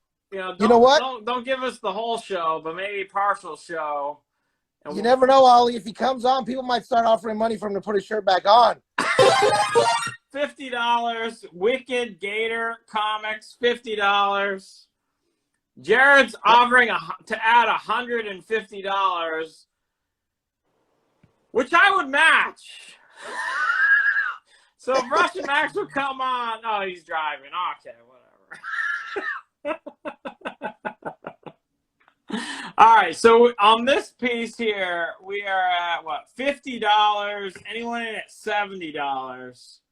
$70. What is it printed on? It's on a cloth, like a watch. I'll show you the material. It's on a cloth. It's pretty nice, man. It's amazing that he drew it this well on this cloth. And the guy gave me all the info, like, of the artist, you know, but I was buying a big collection, and it was a lot of Thor stuff in there. And he gave me the breakdown of it. At that time when I bought it, you could still see, this was years ago, you could still see the eBay listing that it sold. But that, I don't know why you look it up now. Okay, so $70 is the high. Anyone in at 90? I'm going to count 5 seconds in a little bit. If we don't get 90, we're going to call this one. We got the high bidder right now is... Oh, yeah, my wife said it's on canvas. The material's canvas. She remembers more than I do. So. It's on canvas, so you could stretch it and frame it if you'd like. All right, $50 going once. Let's count 5 seconds. $50. We need 70. 1,001. 1,002. Anyone in at 70? 1,003. 1,004. The delay for charity, we need $70 or better. You're going to make a donation to Culture. $50. $50. That's going to go to Wicked Gator Comics. Wicked Gator Comics is going to donate $50. You could do it at the bottom of the screen or show. That's LJ Comics. That's an elite vendor. He's part of ACON. go to EliteComics11.com and you'll see the full schedule for our virtual convention that starts on Thursday. So thank you very much. Thanks, guys. Keep up the good work. Everybody come to AtCon. It's going to be fire all week long. Definitely, brothers. Thank you so much for coming on, donating that. Appreciate you. No problem. All right. Let's see. All right, Bill. Let's get to 12,000, and then I think There are a few other people that want to jump in if we want. I think they might be ready. Okay, well, we started at 3 our time, right? So then we can go till 7. So we'll cut this off at 7 today. So let's get these people in here then, or somebody. Who do we got? Patrick. Patrick? And Let's Julia. get Patrick in here, definitely. Okay, where's Grail? Keepers Keys. I know that guy. Come on down. You're All the right, next- Grail. Let's see what you got, Patrick. What's up? Hey, man? how we doing, guys? What is up? I got my Hi. kids All here right. with me tonight. They want to be Instagram famous, so All they're right. here too. You should So have came I got earlier when they should have came earlier when we actually had stars on here. we were at dinner at that time, and I was watching, and I felt rude, but I was definitely watching and donating during dinner. So I've got some. I've been that guy. Right. At least it's not driving. So I've got some turtle stuff to show you guys for a little quick auction.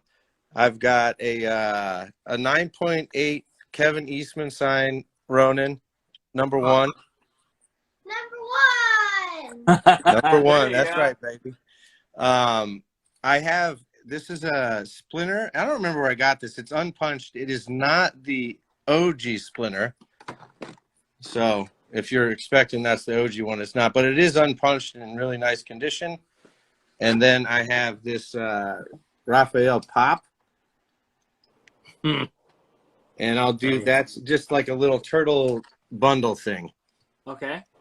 Awesome. So, and we can start that off at the $11.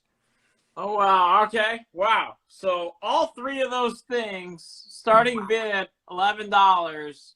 You're just gonna make the donation. So it's a nonprofit. You guys can donate to a nonprofit, and the winner is gonna get all 3 items. Let's start it out at $200. Heat Seekers Comics, Pongo Catfish at $225. $225. That Ronin was limited. It was the New York Comic Con exclusive variant, Kevin Eastman cover, signed by Kevin Eastman. It's a 9.8, so that's a desirable one to have. $300 Russian Max. I heard Buzzard Brothers wants to hop in as well, Bill, so we'll get him in. But first, look at this freaking lot right here. Turtles lot.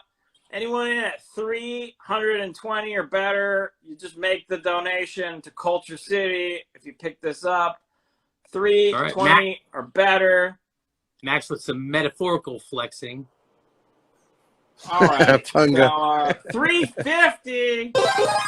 Heat Seekers Comics, 350. All right, who's in at $400? D-Dub Nation. D-Dub Nation. 400. All right. We're gonna speed this up. 450. Max is not gonna lose this thing, it seems. So there's all 3. 450. Russian Max. Anyone in at 470 or better? Your kids 500. can Make it happen. hype. You can have your kids hype this while we're waiting, Patrick. Yeah, here, kids. Get Bid in here. up, bid. No. Just say, give me $500, Joe. No. All right, she'll do it. Give me $500, yo. Yeah, There you go. Yeah. All right. Somebody needs to do 5. There it is. Children of the future. Donation. $500. What? Give him 600. No. Get 600. Come on, man. Take that money. Take that money. Give me $600. That's All what's right, up. That's for charity. $600. Who's gonna answer that call? $600. All right, D-Dub Nation is in the lead. $500. We're gonna count 5 seconds. Somebody wants to do 600. It all goes to charity anyway. It all goes to Culture City.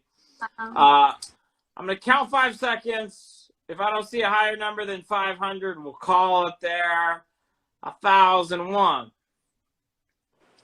1,002. 550. Heat Seekers That's what's Comics. up. All right, if somebody bids 600, we're just gonna end it. All right, 600 takes it. No. No? Yeah, right. My son is like, he's not going to be a salesman. He's a philosopher. Yeah. It means you're.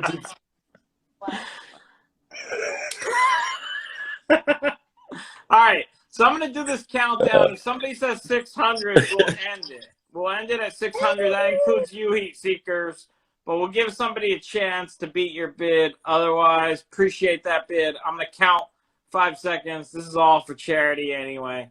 1,001. 1,002. You can count. You count it down. Yeah. Yeah, go. ahead. 1,001. 1,002. 1,003. 1,004. 1,005. That's boom. Get it, bro.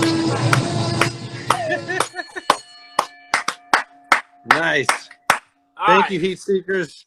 Heat Seekers Comics, you just donate $550 to Culture City, and then Grail Keepers, Patrick is going to get that out to you. Thank you very much, Heat Seekers. And then if you want to do another quick one, I pulled another something to the side, just a little 2-pack. Since it was wrestling day, this was hard for me to get. I don't really want to give it away, but it is the luchador version of Venom. Oh, wow. The pop. This thing's really cool. I have it in one of those protector cases, keeping it nice. What? And then I also have the Berserker third printing foil 9.2. And I think CBCS is crazy. This thing's minty fresh, so you could probably crack it and regrade it and get a better grade. But if somebody wants this little 2-pack of stuff, we could do that as a quick auction. All right. So both of those $11. items. $5,000. No, starting at 1. What's the starting bid on these two things? $11. $11. So $11 is the starting bid, and we'll $50 Russian Max. This is for both of these items. I do want to point out we are at $12,437 just in the counter. So let's see where we're at. We need $70 or better. This is for both, and there it is. Black Belt Comics, $100. So anyone at 120 or better, you're gonna get both of these items. That Venom, that's freaking awesome, man. Let's show that again. Heat Seekers Comics did send. They already donated the $550, Patrick. So Heat Seekers Comics, you're just gonna give him your address. He'll get that out to you. Thank you so much. That's awesome. Thank you. So this here, we're at $100. Anyone in at 120 or better for both of them?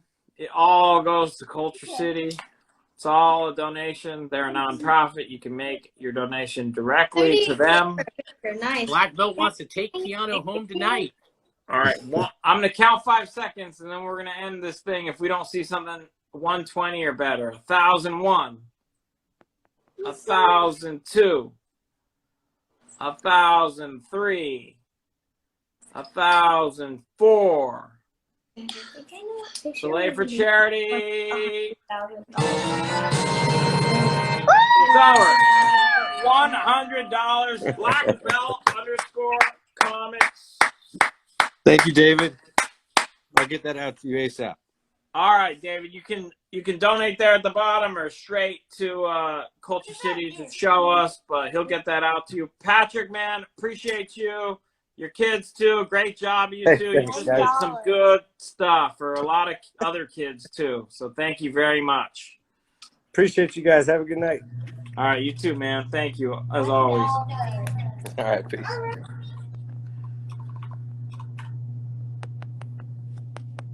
Oh, awesome. All right. Black Belt saying he's going to donate, and Patrick can keep the pop. So that was awesome. That's awesome. Thank you. Wow. Thank you. Thank you, Black Belt. Appreciate that. That's awesome. All right. So we're at $12,437 currently. We're going to get some more donations coming in from those items. I think the buzzards are ready. Julian will be soon, but not yet. Okay, so let's get buzzards in here. Who did you said buzzards and who? Julian. Julian's going to join us? Yes, he's logging on. Okay, awesome. So let's go to the buzzards then. So buzzards, I'm going to send you a request. And again, you guys can go to EliteComics11.com and see the full schedule for AtCon. Buzzard Brothers kicking off AtCon. They're going to be our first live sale for our virtual convention on Thursday. So go to EliteComics11.com, see the whole schedule. That's Buzzard Brothers. They're going to kick off that incredible event for us. Good to see you, man. Yeah, this is one of the Buzzard Brothers. So what we've been doing, in case you're just joining through the Buzzard Brothers, welcome. We've been, it's been an evening of incredible charity.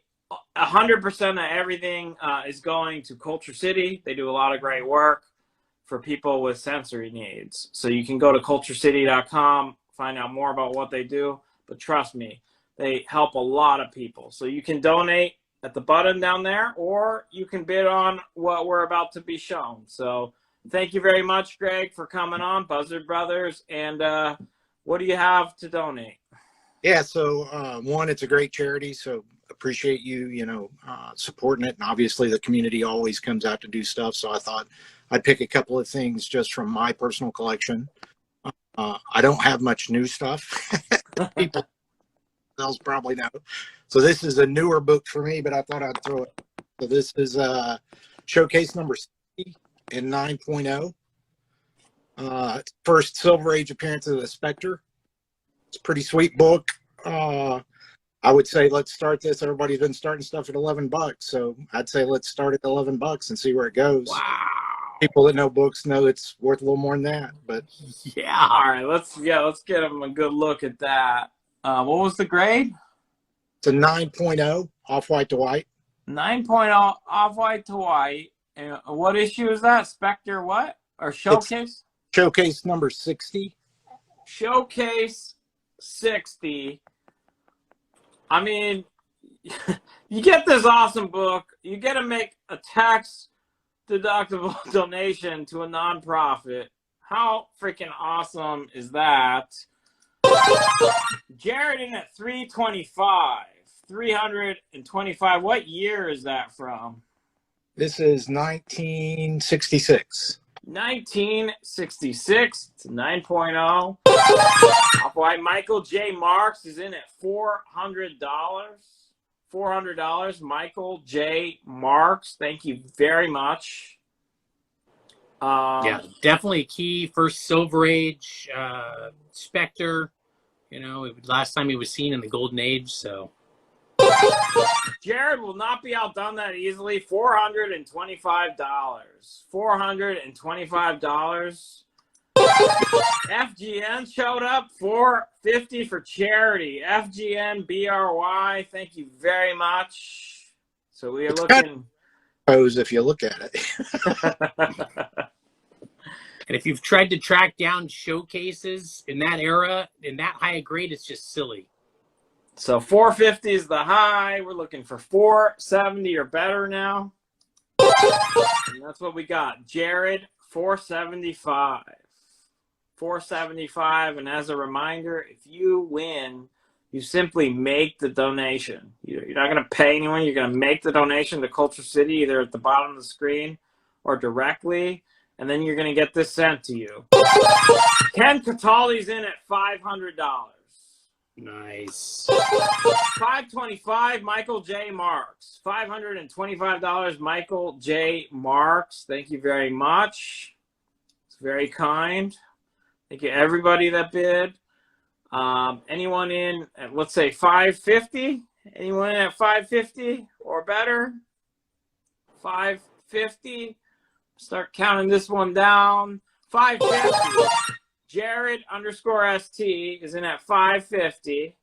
Anyone want to go to 600 for charity? 600 for charity.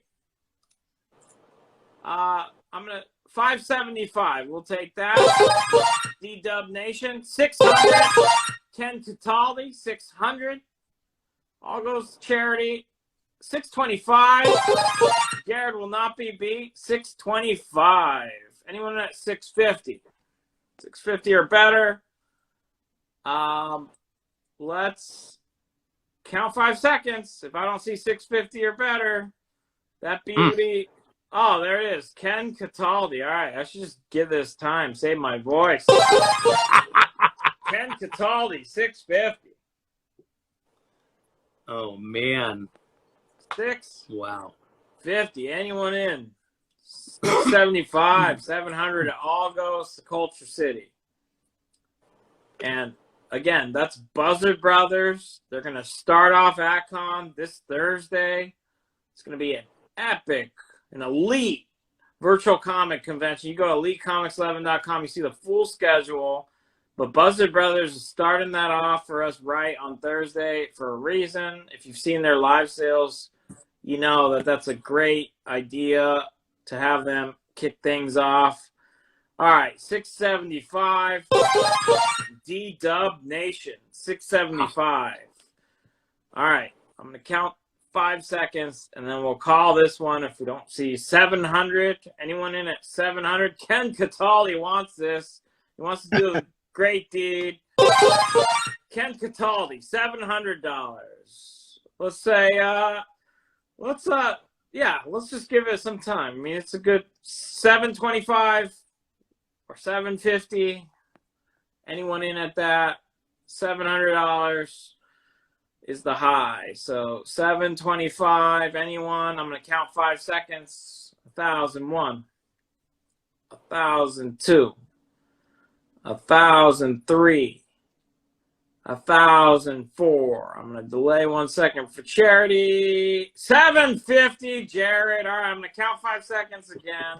We need 775 or better. Jared's in the lead. 1,001, 1,002, 1,003. How long's that lag, Bill? We're gonna, I guess we might find out. I'm gonna delay 1 second for charity and this Yeah, lag, maybe 2 seconds, maybe 3 seconds for charity. All right, I'll stop. the lag and the lag.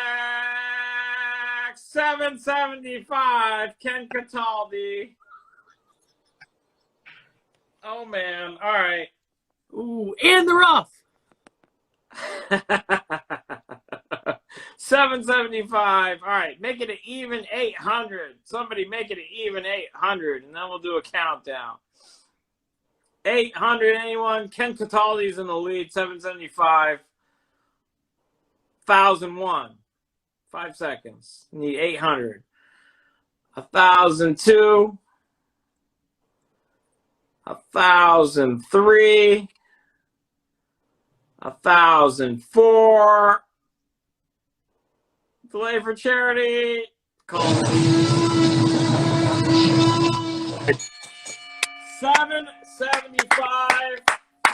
Ken Cataldi. Thanks, Ken.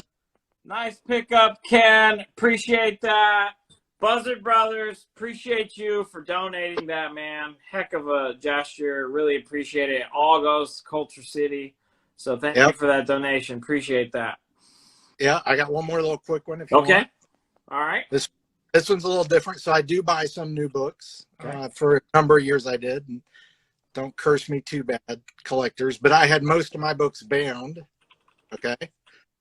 So this is from the 2009 series of Moon Knight, which is pretty, or 2006 series, sorry, of Moon Knight, which is pretty hot. This is issues 1 through 30, plus the annual.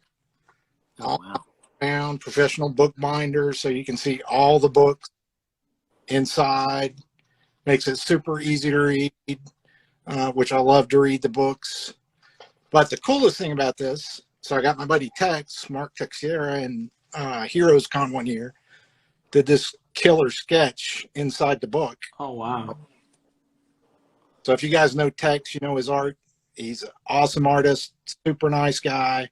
Yes. Just almost covers up the entire fronts of piece of the book. It's not personalized to me, so that's from 2017. So very cool book, something different, something you're not going to find every day. Wow. Okay. What are we starting the auction bid out at here? Same thing, $11. $11. Fearless for charity. Wow, Love super it. cool. $325. Pungo Catfish. $325. $400. Grail Keeper's Keys. Patrick. $400. So we need $420 or better. Grail Keeper's Keys. Again, this goes straight to Culture City. Make your direct donation to a nonprofit. So anyone in at $420 or better. Let's give that some time. You got that custom sketch on the interior back cover. Oh, killer. All right, $420. We're at $420 now. Pungo Catfish was first. Pungo Catfish. $450. Grail Keeper's Keys. Anyone in at $500? Let's go to $500. Anyone in at $500 next? Definitely not something you're going to see every day. And yeah, the way Moon Knight's going, you're going to want to pick that up now. Okay, $450. Looking for $500. Anyone in at $500? Wow. I'm going to count 5 seconds. Get this thing to Grail Keepers unless someone comes in at $475 or $500. Yeah, zoom in a little bit on that art. Just show people. Text is really great. Look at that. All right, cool. Thank you. 500. Okay, Pungo, are you in? I'm pretty sure he used my app for the model, but I just can't. Patrick's not playing around. He just said, you know what? 550. I'm just going to count this fast. I think 550 probably deserves to take this. 1,001, 1,002, 1,003, 1,004. Delay for charity and call it. $550. Grail _keepers_ keys. You got it. $550. Greg, Buzzard Brothers, you guys are awesome. We already knew that, but you proved it again for donating those items. All goes to Culture City. We're almost at $13,000. Appreciate Awesome. you guys. So we'll see you on Thursday, right? Yep, we're ready. All right. We'll see you guys. Thank you. Yeah. If Julian's ready. All right. It's DR Julian. Yeah. Let me get Julian in here. Julian. I think that worked. I think he should be joining us. Julian does a lot of work with Culture City. Julian, what's up, man? What's up, guys? How you doing? Great job. We're doing great, man. $13,862 in our counter down there. We've had AEW stars all, since this morning and this into this evening. And then, the community's also stuck around and we've been doing incredible things, like Culture City. We're here to support Culture City today, and that's an organization, obviously, that means a lot to you. I don't know if you want to tell us about that. And so, yeah, I'll hand it over to you. Want to introduce yourself? Yeah, my name is Julian, and I'm also an avid comic book collector. But my wife and I started Culture City about 7 years ago, and we have a now 14-year-old son on the autism spectrum who had sensory needs and was kind of the impetus for starting this organization, because he always wanted to go to sporting events and things of that nature, but he couldn't tolerate the noise, the sounds. And because he looked like a typical kid, he wasn't accepted and, really kind of ostracized by the community at large. So we were that family that would go to an event for about 5 minutes and would have to leave. So we decided that something needed to change. The culture needed to change. And that was really the genesis of Culture City. And that's why we spell it with a K, because if we had spelled it with a C, it's status quo. Nothing changes about that. And thanks to, great support from, you guys and so many other people across the world, we've managed to work with over 800 venues in the US, and we also work in Canada, Australia, the United Kingdom, and soon South Korea and Japan. And it's a movement that keeps growing. And, last year we went into law enforcement. We started training first responders. Salt Lake City was our first city that we trained everyone there, and it's prevented about 18 potential shooting deaths already.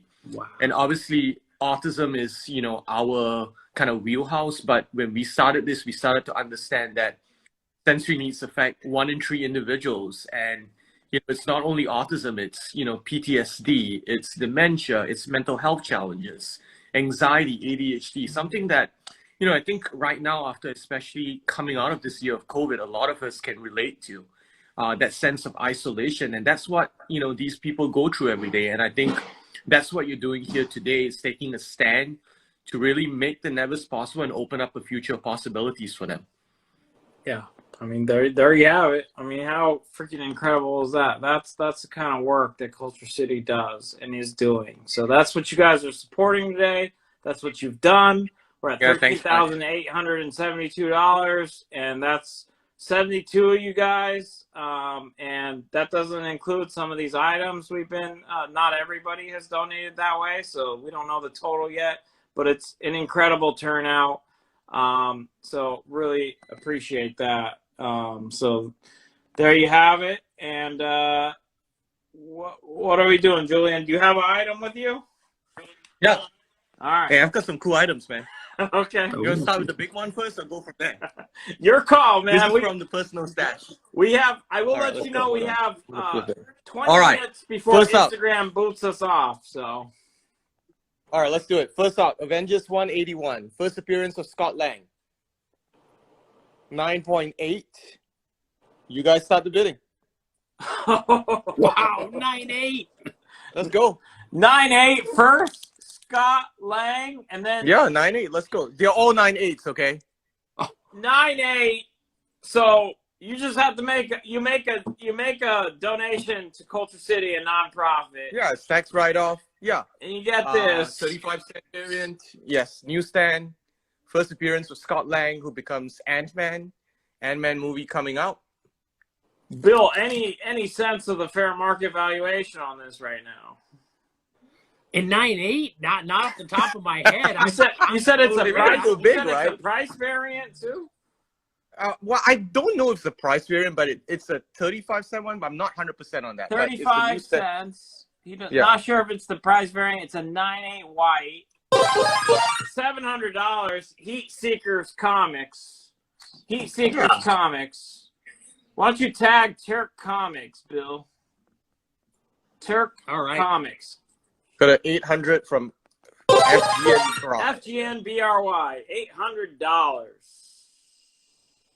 $800. $800. As Ali says, go big or go home. Yeah, that's freaking it right there. Check that out. And this is so let's give it some time. Anyone in? Let's do 850 or better. Somebody in at 850 or better. Let's hear Yeah, it. centering's great too, because the ones I've seen of this, you see the signature by the newsstand. You normally don't get that full sig because CGC always messes it up. There you go. So Yeah, so that's a beautiful one because you see the Parasic and all that good stuff. all right. So we got $800. So anyone in at it's $20 increments, or go to 850. Let's just get those bids in. I'm gonna start counting this down. It's at $800. We need 820 or better. 1,001. 1,002. 850. Jared. 850. All right. $900. B Nick. B Nick. Everyone's checking out the FMV of this right now. I know. Seriously, There's not even it's a one 9.8. available. It's a 9.8 white pager. $900, and you get to make a donation to charity, and then you get this book. $900 underscore B underscore Nick. All right, we're gonna count 5 seconds. We need 9. Let's say 950 or better. I can tell you what a 9.2 sold for recently. What? $510. That's a 9.2. This is a 9.8 white pager. All right, so $900 is where we're at. Let's start counting down. $900 going to once. Need 925 or better, 950 or better, 1,002. Wow. All right, $900 going twice. Sorry. $900 going 3 times. Now Zero available. I'm gonna count 5 seconds now, and then we'll call it. 1,001, 1,002, 1,003, 1,004. We need 920 or better.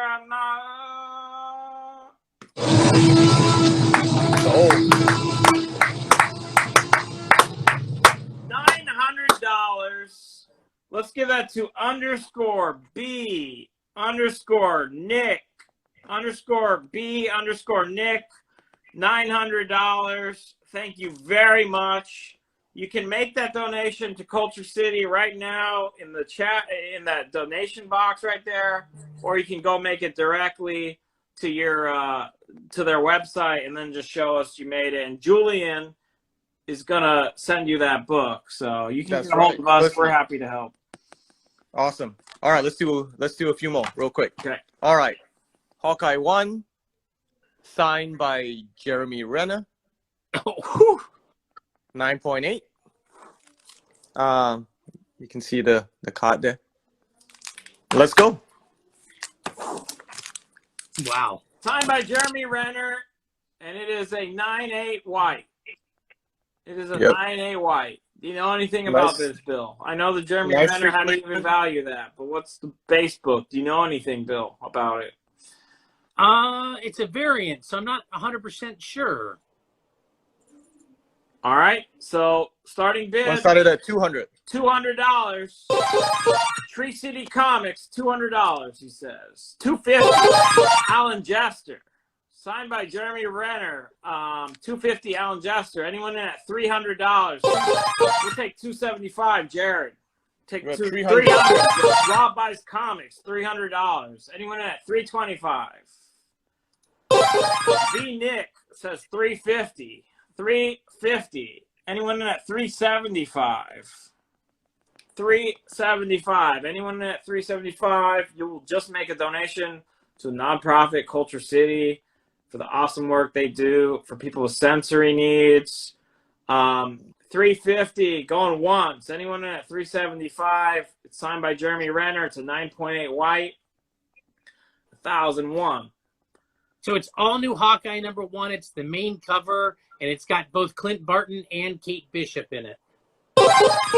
$375. Tree City Comics. Yalla, let's go. What's up, Tree City? All right. Anyone in at $400? $375 going once. We need $400. $400. B. Nick. $400. B. Nick. Anyone in at $450? $450? All the charity. You don't need to worry about fair market value. It's all for charity. All right. $450 or better.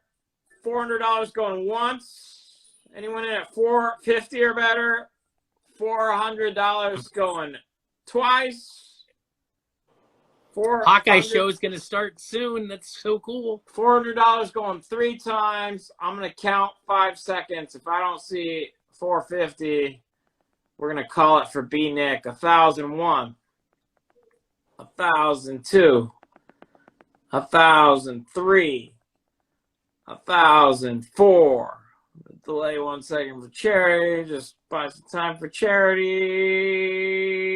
$400 underscore B underscore Nick.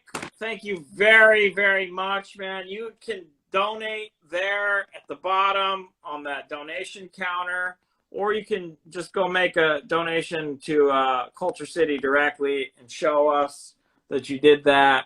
Either way, if you could do that at the bottom of the screen, it's a little easier for us to keep track of the number, but It looks either way. cool too. Yeah. We're almost at 14,000, so B Nick, you could get us over that on the screen if you can. So all right, Amazing. Julian's All right. big, Yeah, let's bro. do one more comic and then we're going to do something cool from Culture City, okay? Okay. All right, we got a black one signed by the creator. Just got picked up. Jamie Foxx is going to be starring in it, supposedly. Okay. Yeah. All right, so it's signed by it's black #1. It's a 9.8. It's signed by the creator. It just got picked up. The rumor is it's going to be Jamie Foxx. And we're starting this out at $11. So let's. Well, we got a 300 from Pungo Catfish. What do you see, Pungo Catfish? I see $100. Michael J. Yeah, I got Mark. 300 from Pungo Catfish. 300 Pungo Catfish. $300 Pungo. You are awesome. Thank you. $300 Pungo Catfish. Anyone in at 320 or better? Let's hear it. It's a 9.8 white, signed by the creator. Kwanzaa Osajefo. Oh, I love that, Bill. Good job. Thank you, Bill. Appreciate that. All right. 325. 325, Jared. 350, Pungo.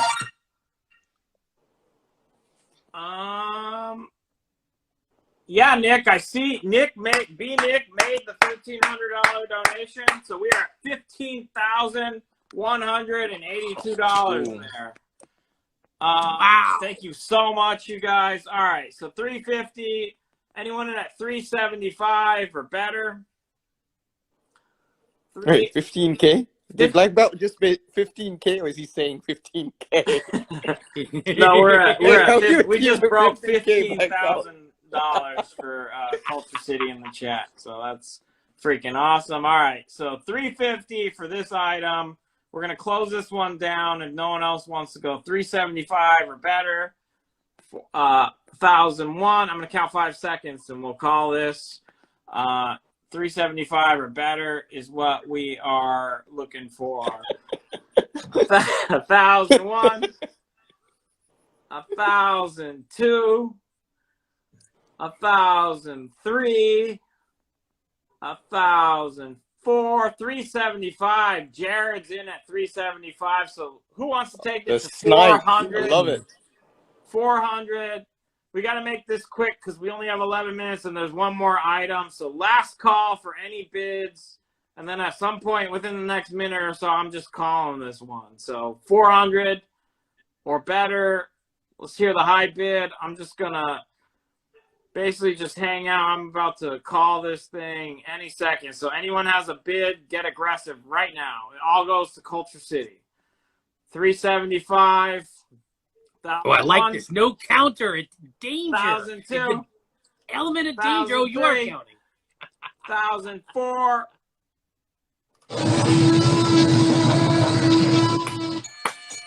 Jared _ST, you're going to take this. You make a $375 donation, Jared, and that's yours, man. Appreciate you. Nice gesture. Julian, thank you for donating that. And it's my understanding we have one last item. There's 10 minutes left. We got to leave ourselves some time at the end. All right. So Real quick. So it's a Culture City item. This is our custom poster from Culture Ball this year.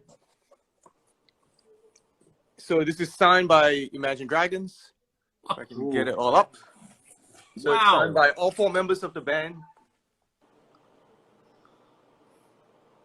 Oh, wow. So Culture Ball is an annual event, right? Culture Yes. City's annual event, and Imagine Dragons performed this year, and that's And if signed by. anyone wants, yeah,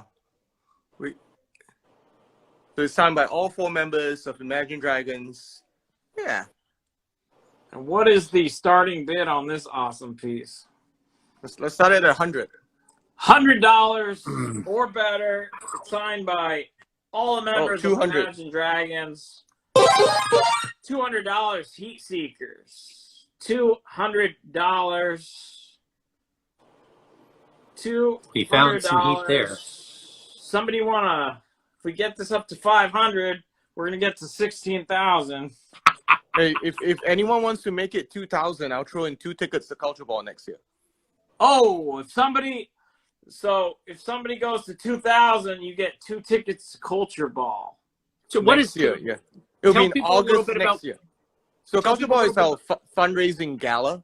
It's the one that Ali missed last year because he had to go on his family vacay. But it's a great event because we have a ton of celebrities come in, and then obviously we have a kick-ass band that plays it. You get to learn about our organization and all that good stuff. And you get to Okay, meet Julie, Dominic I'm not Wilkins. missing it again. I'll tell you that much. Yeah, you get to meet Dominic Wilkins. And you get to dress up for a night. Wow. Wait, dress up? Oh, you mean like a nice Like a clothes? suit. Yeah, Okay. yeah. And you got to bring Bill. Yeah, Bill's definition of dressing up and what we're thinking about is 2 different It's in things. Birmingham, Alabama. He's gonna have Nick some- is asking. It's in Alabama, yeah, Birmingham, Alabama. It's a And don't knock it till you get here. and yeah, people like Dominique. And there's incredible Yeah, let's see people. who came last year. So Cody Rhodes came, Dominique was here, DDP, Simu from Shang-Chi. Let's see who else. Ken Jeong, Randall Park. Everyone comes in for this. All right, so that's this piece. If you bid $2,000, you get that added bonus. But we're at $200 right now. Anyone in at $250 or better, or if you say 2,000, we'll just end it and you will get those tickets. All right, $200 going once. Anyone in? We need $250 or better. Anyone in at That's right, $250 or Pongo better? Catfish. Let's see. Heat Seekers is in control at 200. This is signed by every member of Imagine Dragons. So $200 going once. $200 going twice. $200 going 3 times. What's the date on this? What's the date? It's in August. So okay, someone asked about NYC. We are actually doing our first New York event on April 4th. So we can swap it to New York if anyone prefers to do it in New York. All right. And that's going to be at Tao, downtown New York. Travis, we can get you in New York. You have any idea Yeah. who might be there? Can you talk about that? New York is going to be a lot of the cast of Billions. If anyone watches Billions, the show. Okay. And then we have Jason Isbell playing. Okay, Travis. So $2,000 gets the poster and tickets to that event, and you get to make a donation to a nonprofit. So that could be very beneficial as well. So let us know if he wants to do that. $2,000 will end this, but right now it's at That's right, Jared. Jason Isbell, the man. 200. All right, we're getting short on time. We got like 5 minutes left, so let's figure this out. Anyone in at 250, 220? It's at $200 is the high bid. $20 increments. So I'm gonna count 5 seconds. 1,001, 1,002, 1,003. 1,004. Anyone at 220 or better. It's signed by all of them.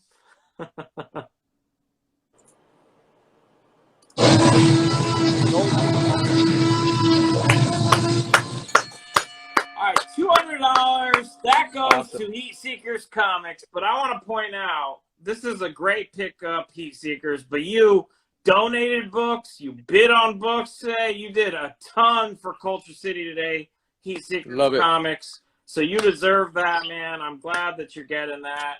You did stuff for Culture City all day long, so much Thanks, Doc. appreciated. And yeah, man, Julian, thanks so much for thank you everything, guys. man.